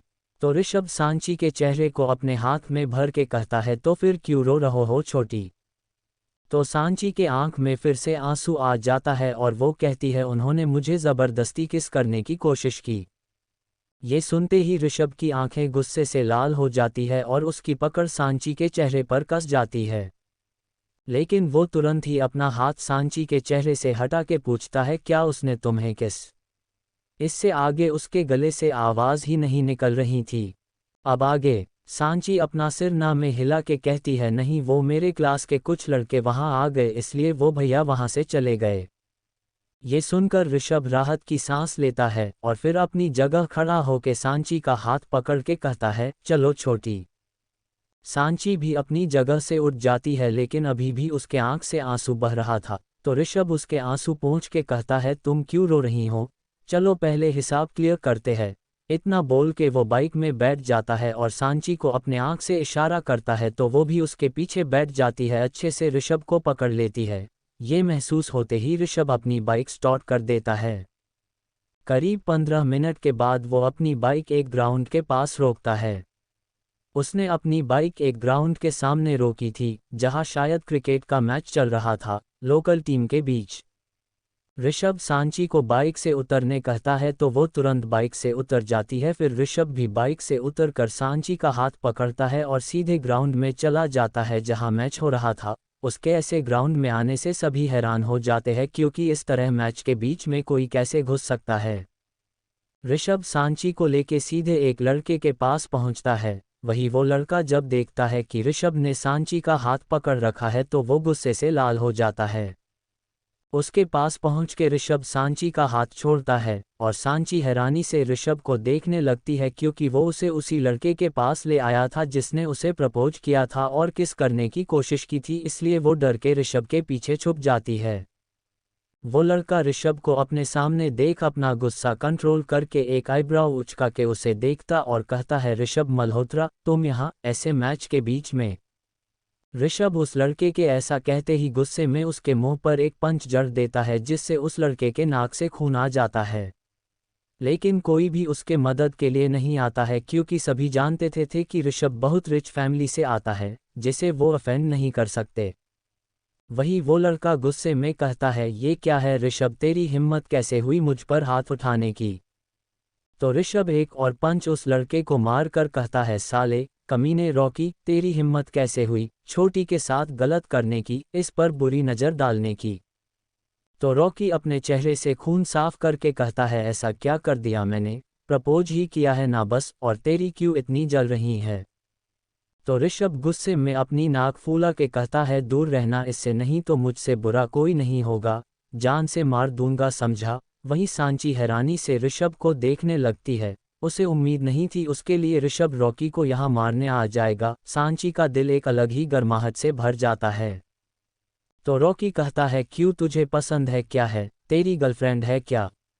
ये सुनते ही सांची की धड़कन तेजी से चलने लगती है। वहीं ऋषभ गुस्से में एक बार फिर से रॉकी को पंच जड़ देता है। तो रॉकी हंसते हुए कहता है, सही है, दोस्त के पीछे उसकी बहन के साथ। ये सुनकर ऋषभ का पारा एकदम हाई हो जाता है और वो अपने सामने खड़े एक लड़के के हाथ से बैट खींच के रॉकी को मारने वाला होता है कि सांची उसका हाथ पकड़ के कहती है, नहीं मिस्टर हैंडसम प्लीज।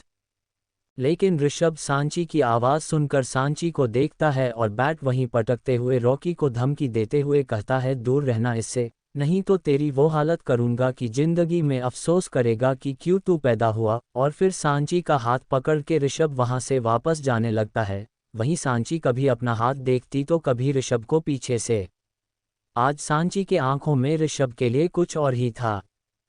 थोड़ी देर बाद ऋषभ सांची को उसके अपार्टमेंट के बाहर छोड़ता है और कहता है, छोटी सी को मत बताना ये सब, तुम तो जानती हो वो तुम्हारे लिए कितना पॉसेसिव है, और उसने गुस्से में कुछ गलत कदम उठा लिया तो बाकी मैं सब हैंडल कर लूंगा और उस रॉकी को भी देख लूंगा, तुम बस डरना मत और मैं हूं तुम्हारे साथ हमेशा। उसके बाद ऋषभ वहां से चला जाता और सांची अपने घर आ जाती है। रात के वक्त सांची सोने की कोशिश कर रही थी लेकिन उसे नींद ही नहीं आ रही थी। उसके ख्याल में बस ऋषभ था, कैसे उसने ऋषभ को गले लगाया था, कैसे ऋषभ ने उसे संभाला, कैसे ऋषभ ने उसके चेहरे को हाथ में भरा था, कैसे वो उसके लिए रॉकी को मारने पहुंच हुआ था, कैसे उसके रोकने से ऋषभ ने रॉकी को नहीं मारा, कैसे ऋषभ ने इसे कहा था, मैं हूं हमेशा तुम्हारे साथ। ये सब याद करके सांची के चेहरे से मुस्कान जाने का नाम ही नहीं ले रहा था और वो अपने पिलो को उठा के कहती है, मिस्टर हैंडसम, आप मुझे हमेशा से पसंद थे, लेकिन ऐसे नहीं, पर आज मुझे लग रहा है कि शायद मैं आपको बहुत ज़्यादा पसंद करने लगी हूँ, आप ही मेरे लाइफ के ड्रीम बॉय हो। और वो उसी पिलो को हग करके सो जाती है। उसके बाद तो हमेशा का हो गया था। ऋषभ जब भी उसके घर आता वो छुप छुप के उसे निहारा करती, उसके साथ टाइम बिताने की कोशिश करती, जो शायद ऋषभ भी समझ रहा था, लेकिन उसे समझ नहीं आ रहा था कि वो सांची को कैसे समझाए। थर्ड सीन, ऐसे ही दिन बीत रहे थे और सांची के दिल में ऋषभ के लिए प्यार बढ़ते जा रहा था। एक दिन वो घर में बैठे अपने फ़ोन में ऋषभ और अपनी फ़ोटो देख रही थी। उस वक्त घर में कोई नहीं था, तभी गेट पर नॉक हुआ, तो वो अपना फ़ोन वहीं रख देती है। सांची अपने जगह से उठती है, तभी उसका फ़ोन नीचे गिर जाता है जो वो ध्यान नहीं देती है और जाके गेट खोलती है तो सामने ऋषभ को देखकर उसके चेहरे पर बड़ी सी स्माइल आ जाती है और वो कहती है, मिस्टर हैंडसम आप यहाँ। तो ऋषभ मुस्करा के कहता है, हाँ छोटी, क्यों मैं यहाँ नहीं आ सकता। तो सांची गेट से साइड होके कहती है, नहीं मेरा वो मतलब नहीं था, लेकिन भैया नहीं है घर में इसलिए पूछा मैंने। तो ऋषभ कहता है, क्या सीड नहीं है, तो उसने मुझे क्यों कहा कि 10 मिनट में मैं यहाँ आ जाऊँ। तो सांची कहती है, तो फिर आप अंदर आइए, भैया तब आते ही होंगे। ऋषभ भी आके अंदर सोफे पर बैठ जाता है। तो सांची कहती है, मैं आपके लिए कॉफ़ी लेके आती हूँ। तो ऋषभ मुस्करा के कहता है, ओके, साथ में तुम्हारी स्पेशल मैगी हो जाए तो और भी मज़ा आ जाएगा। ये सुनते ही सांची खुश होके कहती है, ओके 5 मिनट बस, तुरंत लेके आती हूँ। सांची के जाने के बाद ऋषभ अपना फ़ोन चलाने लगता है, तभी वो देखता है कि सांची का फ़ोन नीचे गिरा हुआ है। वो फ़ोन नीचे से उठाता तो उसकी आंखें बड़ी हो जाती है क्योंकि फ़ोन अभी भी लॉक नहीं हुआ था और उसने उसकी और सांची की फ़ोटो खुली हुई थी। ये देखते ही वो किचन के तरफ एक बार देखता है और जल्दी से फ़ोन को टेबल पर रख देता है क्योंकि वो सांची को एम्बेरेस नहीं करना चाहता था। तभी सांची मैगी और कॉफ़ी लेके आती और ऋषभ के सामने रख देती है। ऋषभ भी मुस्करा कर मैगी ले लेता है। तभी उसका फ़ोन रिंग करता है तो वो देखता है उसमें मॉम लिखा हुआ है तो वो जल्दी से फ़ोन उठा लेता है। दरअसल ऋषभ के मॉम डैड किसी रिलेटिव की शादी के लिए दूसरे शहर गए थे। वो फ़ोन पर बात करने लगता है लेकिन नेटवर्क प्रॉब्लम के कारण वो सांची को बोलकर छत चला जाता है। Chapter 92 Sanchi propose Rishabh. सांची के जाने के बाद ऋषभ अपना फ़ोन चलाने लगता है, तभी वो देखता है कि सांची का फ़ोन नीचे गिरा हुआ है। वो फ़ोन नीचे से उठाता तो उसकी आंखें बड़ी हो जाती है क्योंकि फ़ोन अभी भी लॉक नहीं हुआ था और उसने उसकी और सांची की फ़ोटो खुली हुई थी। ये देखते ही वो किचन के तरफ एक बार देखता है और जल्दी से फ़ोन को टेबल पर रख देता है क्योंकि वो सांची को एम्बेरस नहीं करना चाहता था। तभी सांची मैगी और कॉफ़ी लेके आती और ऋषभ के सामने रख देती है। ऋषभ भी मुस्करा कर मैगी ले लेता है। तभी उसका फ़ोन रिंग करता है तो वो देखता है उसमें मॉम लिखा हुआ है तो वो जल्दी से फ़ोन उठा लेता है। दरअसल ऋषभ के मॉम डैड किसी रिलेटिव की शादी के लिए दूसरे शहर गए थे। वो फ़ोन पर बात करने लगता है लेकिन नेटवर्क प्रॉब्लम के कारण वो सांची को बोलकर छत चला जाता है। अब आगे ऋषभ अपनी माँ से बात करके अपना फ़ोन अपने पॉकेट में रखता है और सोचने लगता है कि उसे नीचे जाना चाहिए या नहीं, क्योंकि वो इतना यूँ समझ गया था कि सांची के दिमाग में क्या चल रहा है और वो इसे बावा नहीं देना चाहता था क्योंकि उसके मन में सांची के लिए ऐसी कोई फीलिंग नहीं थी। उसके लिए तो बच्चा ही है सांची अभी। ऋषभ फिर एक लंबी सांस लेता है और छत पर ही रहना का फैसला करता है जब तक सिद्धार्थ नहीं आ जाता है। तभी उसे महसूस होता है कि कोई उसके पीछे है तो वो जैसे ही पीछे मुड़ता है शॉक रह जाता है क्योंकि उसके पीछे सांची रही। ऋषभ अपने एक्सप्रेशन को सही करके कहता है, क्या हुआ छोटी, यहाँ आ गई तुम? तो सांची मुंह बनाकर कहती है, मिस्टर हैंडसम, आप मुझे ये बार बार छोटी मत बोला करिए, अब मैं बड़ी हो गई हूँ, 10th क्लास में हूँ अब। तो ऋषभ हंसते हुए कहता है, ठीक है छोटी अब बड़ी हो गई है, लेकिन फिर भी नाम तो तुम्हारा छोटी ही रहेगा ना। अच्छा ये सब छोड़ो, ये बताओ यहाँ क्यों आई हो, सीड आ गया क्या? तो सांची तुरंत कहती है, नहीं नहीं भैया नहीं आए हैं, वो मुझे आपसे कुछ बात करनी थी इसलिए मैं यहाँ आई थी। ये सुनते ही ऋषभ की भावें सिकुड़ जाती है क्योंकि उसे कहीं ना कहीं समझ आ रहा था कि सांची उससे क्या बात करना चाहती है, लेकिन फिर वो फैसला करता है कि आज वो सांची को समझा देगा कि ये अब गलत है। इसलिए वो लंबी सांस छोड़ के बोलता है, अच्छा बताओ क्या बात करनी है तुम्हें? ऋषभ के ऐसा पूछने से सांची का दिल जोर से धड़कने लगता है। वो फिर अपना सिर झुका के कहती है, मिस्टर हैंडसम, वो मुझे मतलब वो। तो ऋषभ कहता है, छोटी जो भी बोलना है क्लियर बोलो, तुम कब से ऐसे हकलाने लगी बोलने वक्त? तो सांची अपनी आंखें बंद करके जल्दी से कहती है, mister handsome I love you. उसके ऐसा बोलते ही वहां बिल्कुल शांति पसर जाती है। फिर सांची हिम्मत करके अपनी आंखें खोलती है तो ऋषभ के चेहरे पर कोई एक्सप्रेशन नहीं था। ये देख के सांची को समझ नहीं आता है कि ऋषभ आखिर उसे अब क्या जवाब देगा। ऋषभ फिर सांची का हाथ पकड़ के उसे वही साइड पर बैठने की जगह थी वहां ले जाके बैठाता है। सांची अभी भी टेंशन से ऋषभ को देख रही थी। फिर ऋषभ सांची के सामने घुटने पर बैठ के उसका हाथ पकड़ के कहता है, छोटी देखो तुम जो बोल रही हो, मैं नहीं बोल रहा हूँ कि ये गलत है। इस उम्र में ऐसे अट्रैक्ट होना नॉर्मल है, जिसे हम प्यार समझ लेते हैं। इसके लिए मैं तुम्हें कुछ नहीं बोल रहा हूँ, लेकिन अब तुम मेरी बात ध्यान से सुनो। फिर वो आगे कहता है, देखो अभी तुम 10th में हो, अभी तुम्हें पढ़ाई पर ध्यान देना चाहिए, क्योंकि ये सब प्यार नहीं है, बस अट्रैक्शन है, जो बहुत ही नॉर्मल है। लेकिन तुम्हें समझना चाहिए, तुम्हारे माँ पापा यहाँ तुम लोगों के लिए कितनी मेहनत कर रहे हैं, और तुम्हें इस तरह अपना वक्त इन सब चीज़ों में बर्बाद नहीं करना चाहिए। अपनी पढ़ाई में ध्यान दो, अपनी लाइफ को जियो, क्योंकि ये वक्त लौट कर वापस नहीं आता। लेकिन इस तथा प्यार मोहब्बत में अपना समय बर्बाद मत करो। क्या तुम अपने माँ पापा को गर्व महसूस नहीं कराना चाहती कुछ अच्छा करके, ताकि वो प्राउड के साथ कहे कि वो सांची मेहरा के पेरेंट्स है? इसलिए छोटी इन सब बातों को भूल जाओ और अपनी पढ़ाई पर ध्यान दो, खुद को बड़ा बनाने की कोशिश करो, क्योंकि प्यार के लिए पूरी जिंदगी पड़ी हुई है। ये सब सुनकर सांची के आंखों में आंसू भर जाता है, लेकिन ऋषभ के लिए उसके मन में और भी ज़्यादा प्यार और रिस्पेक्ट बढ़ जाता है क्योंकि उसमें उसकी बेइज्जती नहीं की, सीधे सीधे उसका दिल नहीं तोड़ा बल्कि उसे अपनी बात अच्छे से समझाए। लेकिन सांची भी अपने दिल का कुछ नहीं कर पाती है, तो वो अपने रुंधे हुए आवाज़ में कहती है, मिस्टर हैंडसम मैं सच में आपसे प्यार करती हूँ, ये कोई अट्रैक्शन नहीं है। ये सुनकर ऋषभ लंबी सांस लेता है और अपने जगह से खड़े होकर कहता है, ठीक है छोटी, मैं तुमसे एक प्रॉमिस करता हूँ, आज से मैं सब लड़की से दूर रहूंगा, कभी किसी लड़की को अपने करीब नहीं आने दूंगा, ना किसी को अपने दिल में जगह दूंगा। जब तुम मेरे उम्र की होगी, मतलब 20 साल की, उस वक्त तुम डिसाइड करना कि क्या सच में तुम्हें मुझसे तब भी प्यार है या बस अट्रैक्शन था। अगर तब भी तुम मुझसे प्यार करती रहोगी तो मैं तुम्हारे प्यार को एक्सेप्ट कर लूँगा, लेकिन आज के बाद तुम इस बारे में ना कोई बात करोगी, ना इस बारे में कुछ सोचोगी। आज से तुम बस अपने पढ़ाई पर ध्यान दोगी और हम जैसे पहले रहते थे वैसे ही रहो, ये अलग से व्यवहार करना बंद कर दो। बोलो तुम भी इस बात की प्रॉमिस करोगी। कुछ सोच के सांची के चेहरे पर मुस्कान आ जाती है और वो कहती है, ओके पक्का प्रॉमिस, अब मैं इस बारे में बात नहीं करूंगी, लेकिन आप अपना प्रॉमिस भूलेंगे नहीं ना मिस्टर हैंडसम। ऋषभ कहता है, अगर तुम अपना प्रॉमिस निभाओ तो फिर मैं भी अपना प्रॉमिस निभाऊंगा।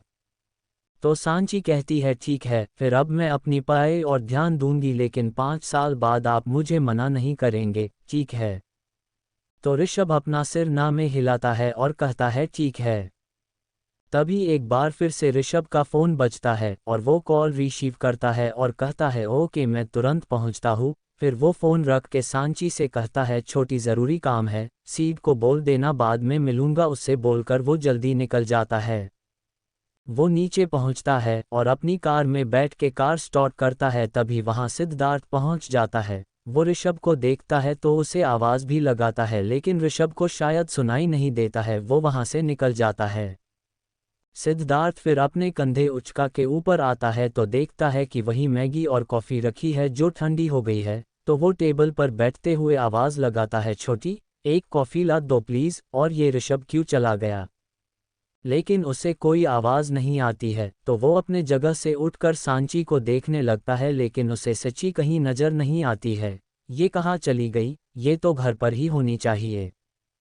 तभी उसके गेट पर नॉक होता है और वो जाके गेट खोलता है तो देखता है कि उसकी ही बिल्डिंग का एक आदमी वहां खड़ा है। तो सिद्धार्थ मुस्करा के कहता है, भैया बोलिए, कुछ काम था क्या? वो आदमी जो बोलता है वो सुनकर तो सिद्धार्थ के होश ही उड़ जाते हैं और वो सीधे नीचे की तरफ भाग जाता है। जैसे ही वो नीचे पहुंचता है और अपने सामने का नज़ारा देखता है, उसकी तो जैसे सांसें ही थम जाती है। Flashback and. लेकिन उसे कोई आवाज़ नहीं आती है, तो वो अपने जगह से उठकर सांची को देखने लगता है, लेकिन उसे सच्ची कहीं नज़र नहीं आती है। ये कहाँ चली गई? ये तो घर पर ही होनी चाहिए। तभी उसके गेट पर नॉक होता है और वो जाके गेट खोलता है तो देखता है कि उसकी ही बिल्डिंग का एक आदमी वहां खड़ा है। तो सिद्धार्थ मुस्करा के कहता है, भैया बोलिए, कुछ काम था क्या? वो आदमी जो बोलता है वो सुनकर तो सिद्धार्थ के होश ही उड़ जाते हैं और वो सीधे नीचे की तरफ भाग जाता है। जैसे ही वो नीचे पहुंचता है और अपने सामने का नज़ारा देखता है, उसकी तो जैसे सांसें ही थम जाती है। अब आगे। सामने बेजान सी सांची नीचे पड़ी थी, पेट के बल, उसे माथे से खून निकल रहा था। ये देखते ही सिद्धार्थ का शरीर बुरी तरह कांपने लगता है। फिर वो जल्दी से सांची के पास पहुंचता और वही नीचे बैठ के सांची का सिर अपनी गोद में रख के रोते हुए कहता है, छोटी आंखें खोल बच्चा, आंखें खोल, उठो ना छोटी। ये क्या? वो अपने हाथ में लगे खून को देख के कहता है। उसका पूरा शरीर कांप रहा था। सिद्धार्थ के आंखों से आंसू रुकने का नाम ही नहीं ले रहा था। बस वो यही बोल रहा था, छोटी उठ जाओ बच्चा, देखो ऐसा मजाक नहीं करते, प्लीज उठ जाओ छोटी। तभी एक आदमी उसके पास आके उसके कंधे में हाथ रख के कहता है, सिद्धार्थ एम्बुलेंस आ गई है, पहले इसे हॉस्पिटल लेके चलो। Fourth scene. सिद्धार्थ, उसके पापा और एक आदमी सभी ऑपरेशन थिएटर के बाहर खड़े थे। सिद्धार्थ की माँ ये खबर सुनते ही बेहोश हो गई थी और वो भी हॉस्पिटल में एडमिट थी। सिद्धार्थ के पापा बेसुध से बैठे हुए थे। एक जगह उनकी बेटी इतनी सीरियस कंडीशन में थी तो दूसरी जगह उनकी पत्नी बेहोश एडमिट थी। तभी वहां ऋषभ दौड़ते हुए पहुंचता है और सिद्धार्थ को देख उसके पास आके कहता है, सीड। सिद्धार्थ जो दीवार से टेक लगा के अपनी आंखें बंद करके खड़ा था, वो जैसे ही ऋषभ ही आवाज़ सुनता है अपनी आंखें खोल के उसकी तरफ देखता है। सिद्धार्थ की आंखें पूरी तरह लाल हो गई थी। वो तुरंत ऋषभ के गले लग के छोटे बच्चे की तरह रोने लगता है। ऋषभ, देखना ये क्या हो गया? ये कैसे? वो कैसे गिर गई? वो कुछ बोल नहीं रही थी। छोटी देख नहीं रही थी मेरी तरफ। ये सुनकर ऋषभ के आंखों में भी आंसू आ जाता है। वो बोलता है, सो सॉरी सीड, मुझे नहीं पता था कि कुछ ऐसा हो जाएगा, मुझे लगा था वो मेरी बात समझ गई थी। सिद्धार्थ ऋषभ की बात सुनकर उससे अलग होकर हैरानी से ऋषभ को देखता है और कहता है, क्या कहा तूने, क्या बात हुई थी तुम दोनों के बीच? ऋषभ हल्का के कहता है, वो छोटी ने मुझे प्रपोज किया था, लेकिन मैंने उसे समझा दिया था कि अभी उसे पढ़ना चाहिए और ये सब में ध्यान नहीं देना चाहिए, उसके लिए अंकल आंटी इतनी मेहनत कर रहे हैं। ये सुनते ही सिद्धार्थ पूरी तरह हैरान रह गया। क्या उसकी छोटी ने सुसाइड किया क्योंकि उसे ऋषभ ने मना कर दिया? ये सोच के वो अपने कदम पीछे लेने लगता है। ऋषभ सिद्धार्थ के पास आके उसका हाथ पकड़ने की कोशिश करता है। उससे पहले ही सिद्धार्थ ऋषभ को धक्का दे देता है और कहता है, क्या कहना चाहता है तू कि ये सुसाइड है? उसने तेरे लिए? नहीं, मेरी छोटी सुसाइड नहीं कर सकती। अचानक उसका दिमाग एक बार फिर ऋषभ के बातों को प्रोसेस करता है तो वो अविश्वास से ऋषभ को देख के कहता है, क्या कहा तूने? छोटी ने तुझे प्रपोज किया? तू बकवास कर रहा है, मेरी छोटी ऐसा नहीं कर सकती। फिर अचानक सिद्धार्थ ऋषभ का कॉलर पकड़ के कहता है, तूने उसे फंसाया है ना? बता, तूने उसके साथ ऐसा क्या किया कि वो सुसाइड करने को मजबूर हो गई? ऋषभ हैरानी से सिद्धार्थ को देख रहा था। उसे सच में विश्वास नहीं हो रहा था कि सिद्धार्थ उसके बारे में कुछ ऐसा सोच सकता है। ऋषभ अविश्वास से कहता है, सीड, ये क्या बोल रहा है तू? मैं ऐसा कभी नहीं कर सकता, तू अच्छे से जानता है मैं सच बोल रहा हूँ। छोटी ने मुझे अपने दिल की बात बताई और मैंने उसे मना कर दिया। मुझे सच में नहीं पता था कि वो कुछ ऐसा कर लेगी। सिद्धार्थ ऋषभ को धक्का देकर कहता है, अभी तू यहाँ से चला जा ऋषभ, नहीं तो मेरे हाथ से कुछ हो जाएगा। और वो पीछे पलट जाता है। ऋषभ सिद्धार्थ को कुछ बोलना चाहता है लेकिन फिर वो बिना बोले वहाँ से चला जाता है। थोड़ी देर बाद डॉक्टर आते हैं और कहते हैं कि सांची की कंडीशन बहुत सीरियस है, अगर उसे 24 घंटे में होश नहीं आया तो शायद सांची को बचाना मुश्किल हो जाएगा। ऐसे ही 24 घंटे बीत जाते हैं लेकिन सांची को होश नहीं आता है और डॉक्टर बताते हैं कि वो कोमा में चली गई है और उसके होश में आने का चांस बस 10% है। बस उम्मीद ही किया जा सकता है। ऐसे ही समय बीतते रहता है लेकिन सांची की हालत में कोई सुधार नहीं आता है।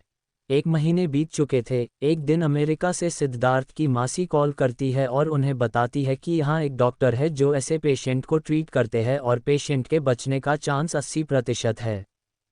उसके बाद सिद्धार्थ के पापा सांची को अमेरिका भेजने का फैसला करते हैं। ऋषभ रोज हॉस्पिटल आता था और दूर से देखकर चला जाता था। एक दिन वो जब हॉस्पिटल आया तो उसे सिद्धार्थ कहीं नजर नहीं आया तो वो हिम्मत करके सांची के रूम के पास आता है और रूम खोलकर अंदर जाता है लेकिन उसे वहां कोई नजर नहीं आता। तो ऋषभ बाहर आके एक नर्स से पूछता है, सिस्टर, इस रूम की पेशेंट कहाँ है? तो सिस्टर कहती है, वो तो नहीं रही, अब उसकी तो डेथ हो गई है। दरअसल हुआ ये था कि सांची के जाने के तुरंत बाद उस रूम में दूसरी पेशेंट एडमिट हुई थी लेकिन तुरंत उसकी डेथ हो गई थी। तो सिस्टर को लगा कि ऋषभ उसे बारे में ही पूछ रहा है। वहीं ये सुनकर तो जैसे ऋषभ के पैर ही लड़खड़ा जाते हैं, उसके शरीर में हिम्मत ही नहीं बचती है खड़े होने की। थोड़ी देर बाद वो हिम्मत करके सिद्धार्थ के घर पहुंचता है। किसी तरह हिम्मत करके वो नॉक करता है तो गेट सिद्धार्थ के पापा खोलते हैं, वरुण जी। ऋषभ वरुण जी को देख के कहता है, नमस्ते अंकल। वरुण जी कहते हैं, आओ बेटा, अंदर आओ। तभी सिद्धार्थ आके कहता है, वहीं रुक जा, आज के बाद यहाँ आने की हिम्मत भी मत करना।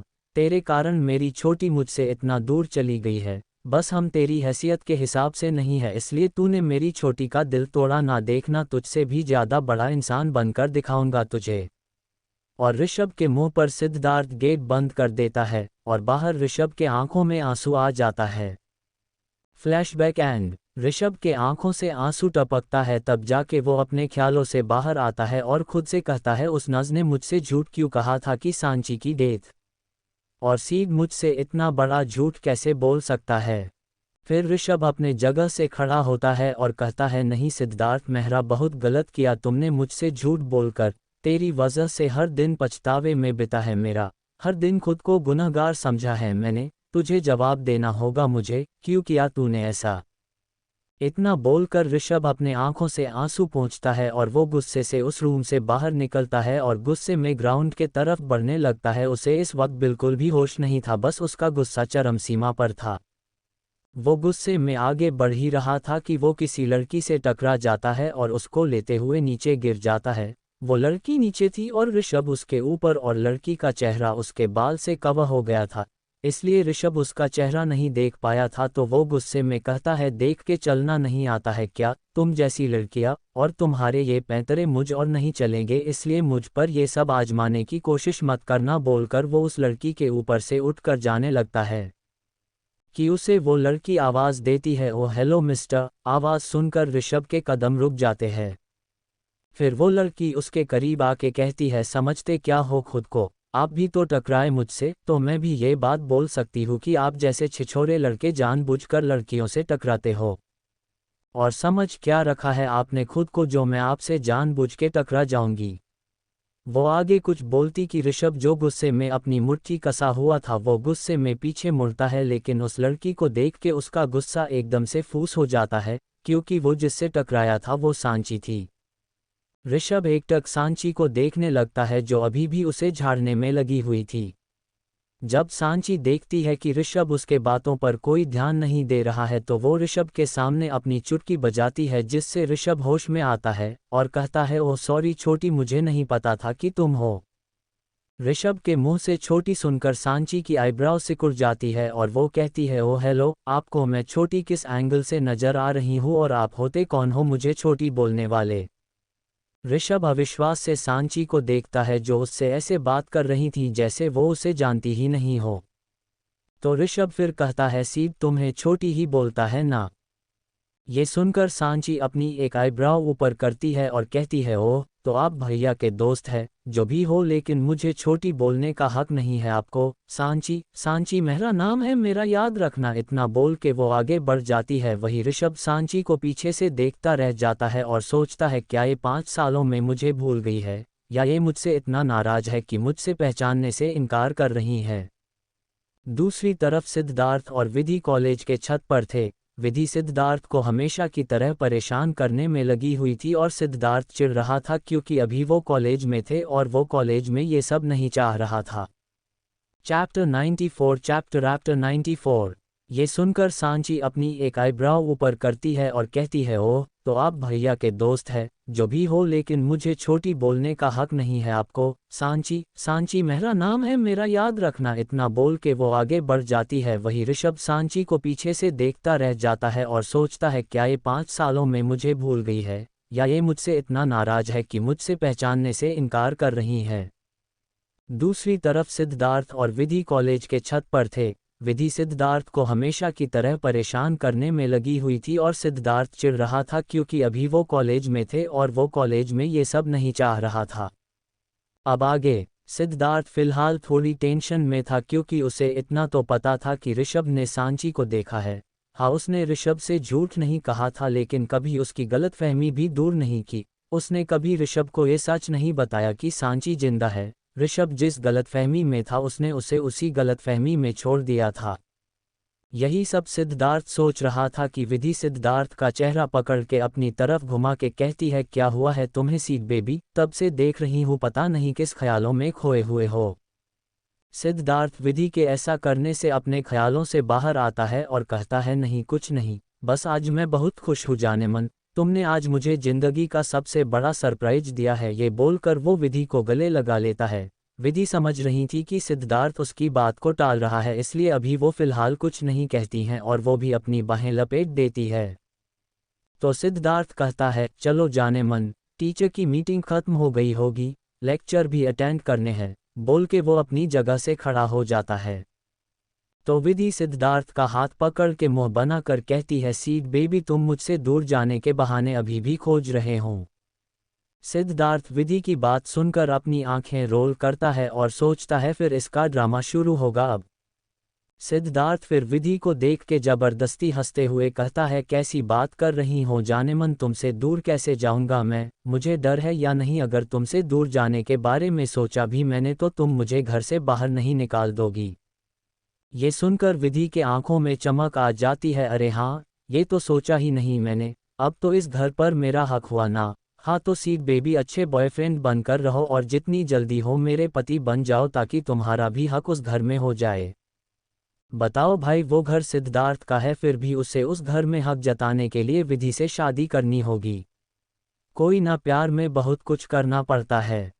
थोड़ी देर में विधि अपने क्लास आती है तो वो देखती है राधिका और विराट अपने में बिजी है और सांची चिढ़ के बैठी है और उसका मूड कुछ सही नहीं दिख रहा है। विधि सांची के पास आके उसके बगल में बैठते हुए कहती है, क्या हुआ तुम्हें, पहले दिन ही इतना ज़्यादा गुस्से में क्यों हो? सांची चिढ़ के कहती है, कुछ नहीं, एक सड़ू से टकरा गई और उस बदतमीज इंसान ने मुझे कितना कुछ बोल दिया कि मैं जानबूझ के उससे टकराए। विधि अपनी आंखें रोल करके कहती है, इस कॉलेज में इतनी किसकी हिम्मत हो गई कि वो मेरी दोस्त और सीड बेबी की बहन से बदतमीजी कर ले। सांची हेड डाउन करके कहती है, भैया के कोई दोस्त थे शायद, छोटी बोल रहे थे मुझे, मतलब शायद वो मुझे जानते थे। विधि अपनी आंखें छोटी करके कहती है, सीड बेबी का दोस्त, वो सब तो तुमसे सुबह ही मिल चुके हैं। सांची फिर कहती है, हाँ लेकिन वो बहुत हैंडसम थे, बिल्कुल मेरे भैया के टक्कर के, वही हाइट, वैसी ही परफेक्ट बॉडी, ये बिल्कुल मिस्टर हैंडसम थे, लेकिन बस जुबान ही कड़वी थी। विधि अपनी आईब्राउ उचका के सांची को देख के कहती है, ओहो, मतलब जिसने मूड खराब किया उसके लिए ही तारीफों के पुल बांधे जा रहे हैं। ऐसा लग रहा है कोई किसी से इम्प्रेस हो गया है। विधि की बात सुनकर सांची होश में आती है और हल्का खांस कर कहती है, नहीं ऐसा कुछ नहीं है, बस मैं तो तुम्हें बता रही थी कि वो लड़का कैसा दिखता है। ये सुनकर विधि अजीब तरीके से मुस्करा देती है। तभी प्रोफेसर आ जाते हैं और एक क्लास के बाद लंच टाइम हो जाता है और सभी कैंटीन के लिए निकल जाते हैं। कैंटीन में सभी थे, बस सिद्धार्थ और ऋषभ नहीं थे। ये देख विधि अपनी आईब्राउ उचका के राज से पूछती है, सीड बेबी कहाँ है, वो तुम लोगों के साथ नहीं आया? तो राज कहता है, ओह सीड आ जाएगा, उसे कुछ काम था, मतलब एक प्रोफेसर ने उसे बुलाया है इसलिए वो उनके पास गया है। ये सुनकर विधि फिर बोलती है, ठीक है फिर मैं ऑर्डर करके आती हूँ, और वो ऑर्डर देने चली जाती है। इधर सभी सांची से बात करने लगते हैं। सांची भी सबसे नॉर्मल थी क्योंकि उसने सिद्धार्थ से इन सब के बारे में पहले ही सुन रखा था। दूसरी तरफ सिद्धार्थ प्रोफेसर के कैबिन से बाहर निकलता है तो उसकी भावे सिकुड़ जाती है क्योंकि उसे बाहर ही ऋषभ दिख जाता है, लेकिन फिर वो ऋषभ को इग्नोर करके आगे बढ़ जाता है तो ऋषभ कहता है, सीड मुझे तुझसे बात नहीं करनी है। सिद्धार्थ पीछे मुड़कर ऋषभ को देखता है और कहता है, और मैं तेरी बात क्यों सुनूं, है कौन तू? सिद्धार्थ के बात पर ऋषभ अपनी मुट्ठी कस लेता है और अपने गुस्से को कंट्रोल करके कहता है, देख सीड, अगर तू यहाँ प्रोफेसर के कैबिन के बाहर हंगामा नहीं चाहता तो मेरे साथ चल, क्योंकि आज तुझे मेरे सवालों का जवाब देना पड़ेगा। सिद्धार्थ ऋषभ की बात पर एक मजाक उड़ाने वाली स्माइल देता है और कहता है, ओह मैं तो भूल गया, हम गरीब लोगों को तुम जैसे अमीर लोगों की बात सुननी ही पड़ती है, क्योंकि आप लोग तो बड़े लोग हो, आप तो अपने मन की ही करोगे। ठीक है चलिए ऋषभ जी, आपकी बात भी सुन लेते हैं, बोल के वो आगे बढ़ जाता है। वहीं ऋषभ गुस्से में एक बार फिर अपनी मुट्ठी कस लेता है और सिद्धार्थ के पीछे चल देता है। दोनों जैसे ही प्रोफेसर कैबिन से दूर होते हैं, ऋषभ सिद्धार्थ को पलट के सिद्धार्थ उस पर पंच जड़ देता है। या सिद्धार्थ जो इसके लिए रेडी नहीं था उसको बहुत जोर से लग जाता है और वो भी गुस्से में ऋषभ को पंच जड़ देता है। Chapter 95 note for readers. Sorry, अभी चैप्टर नहीं आ रहे हैं, शायद अभी और कुछ दिन में चैप्टर्स नहीं दे पाऊंगी। कल मैं डॉक्टर के पास गई था, फाइनली कल सारे टेस्ट हो गए, और क्योंकि अब आप लोग मेरी इस छोटी सी फैमिली का एक हिस्सा हो तो मैं आप लोग के साथ ये बात शेयर कर रही हूँ। एक्चुअली आई एम प्रेग्नेंट और फर्स्ट ट्रिमेस्टर बहुत बुरा होता है, वॉमिटिंग, चक्कर आना, ऐसे बहुत से प्रॉब्लम, इसलिए मैं स्टोरी नहीं लिख पा रही हूँ। जैसे हाई ये सारी प्रॉब्लम खेम होगी मैं स्टोरी आगे कंटिन्यू करूंगी, तो प्लीज़ आप लोग मेरे प्रॉब्लम को समझिएगा और प्लीज़ वेट कर लीजिए, कुछ दिन स्टोरी आगे जरूर आएगी।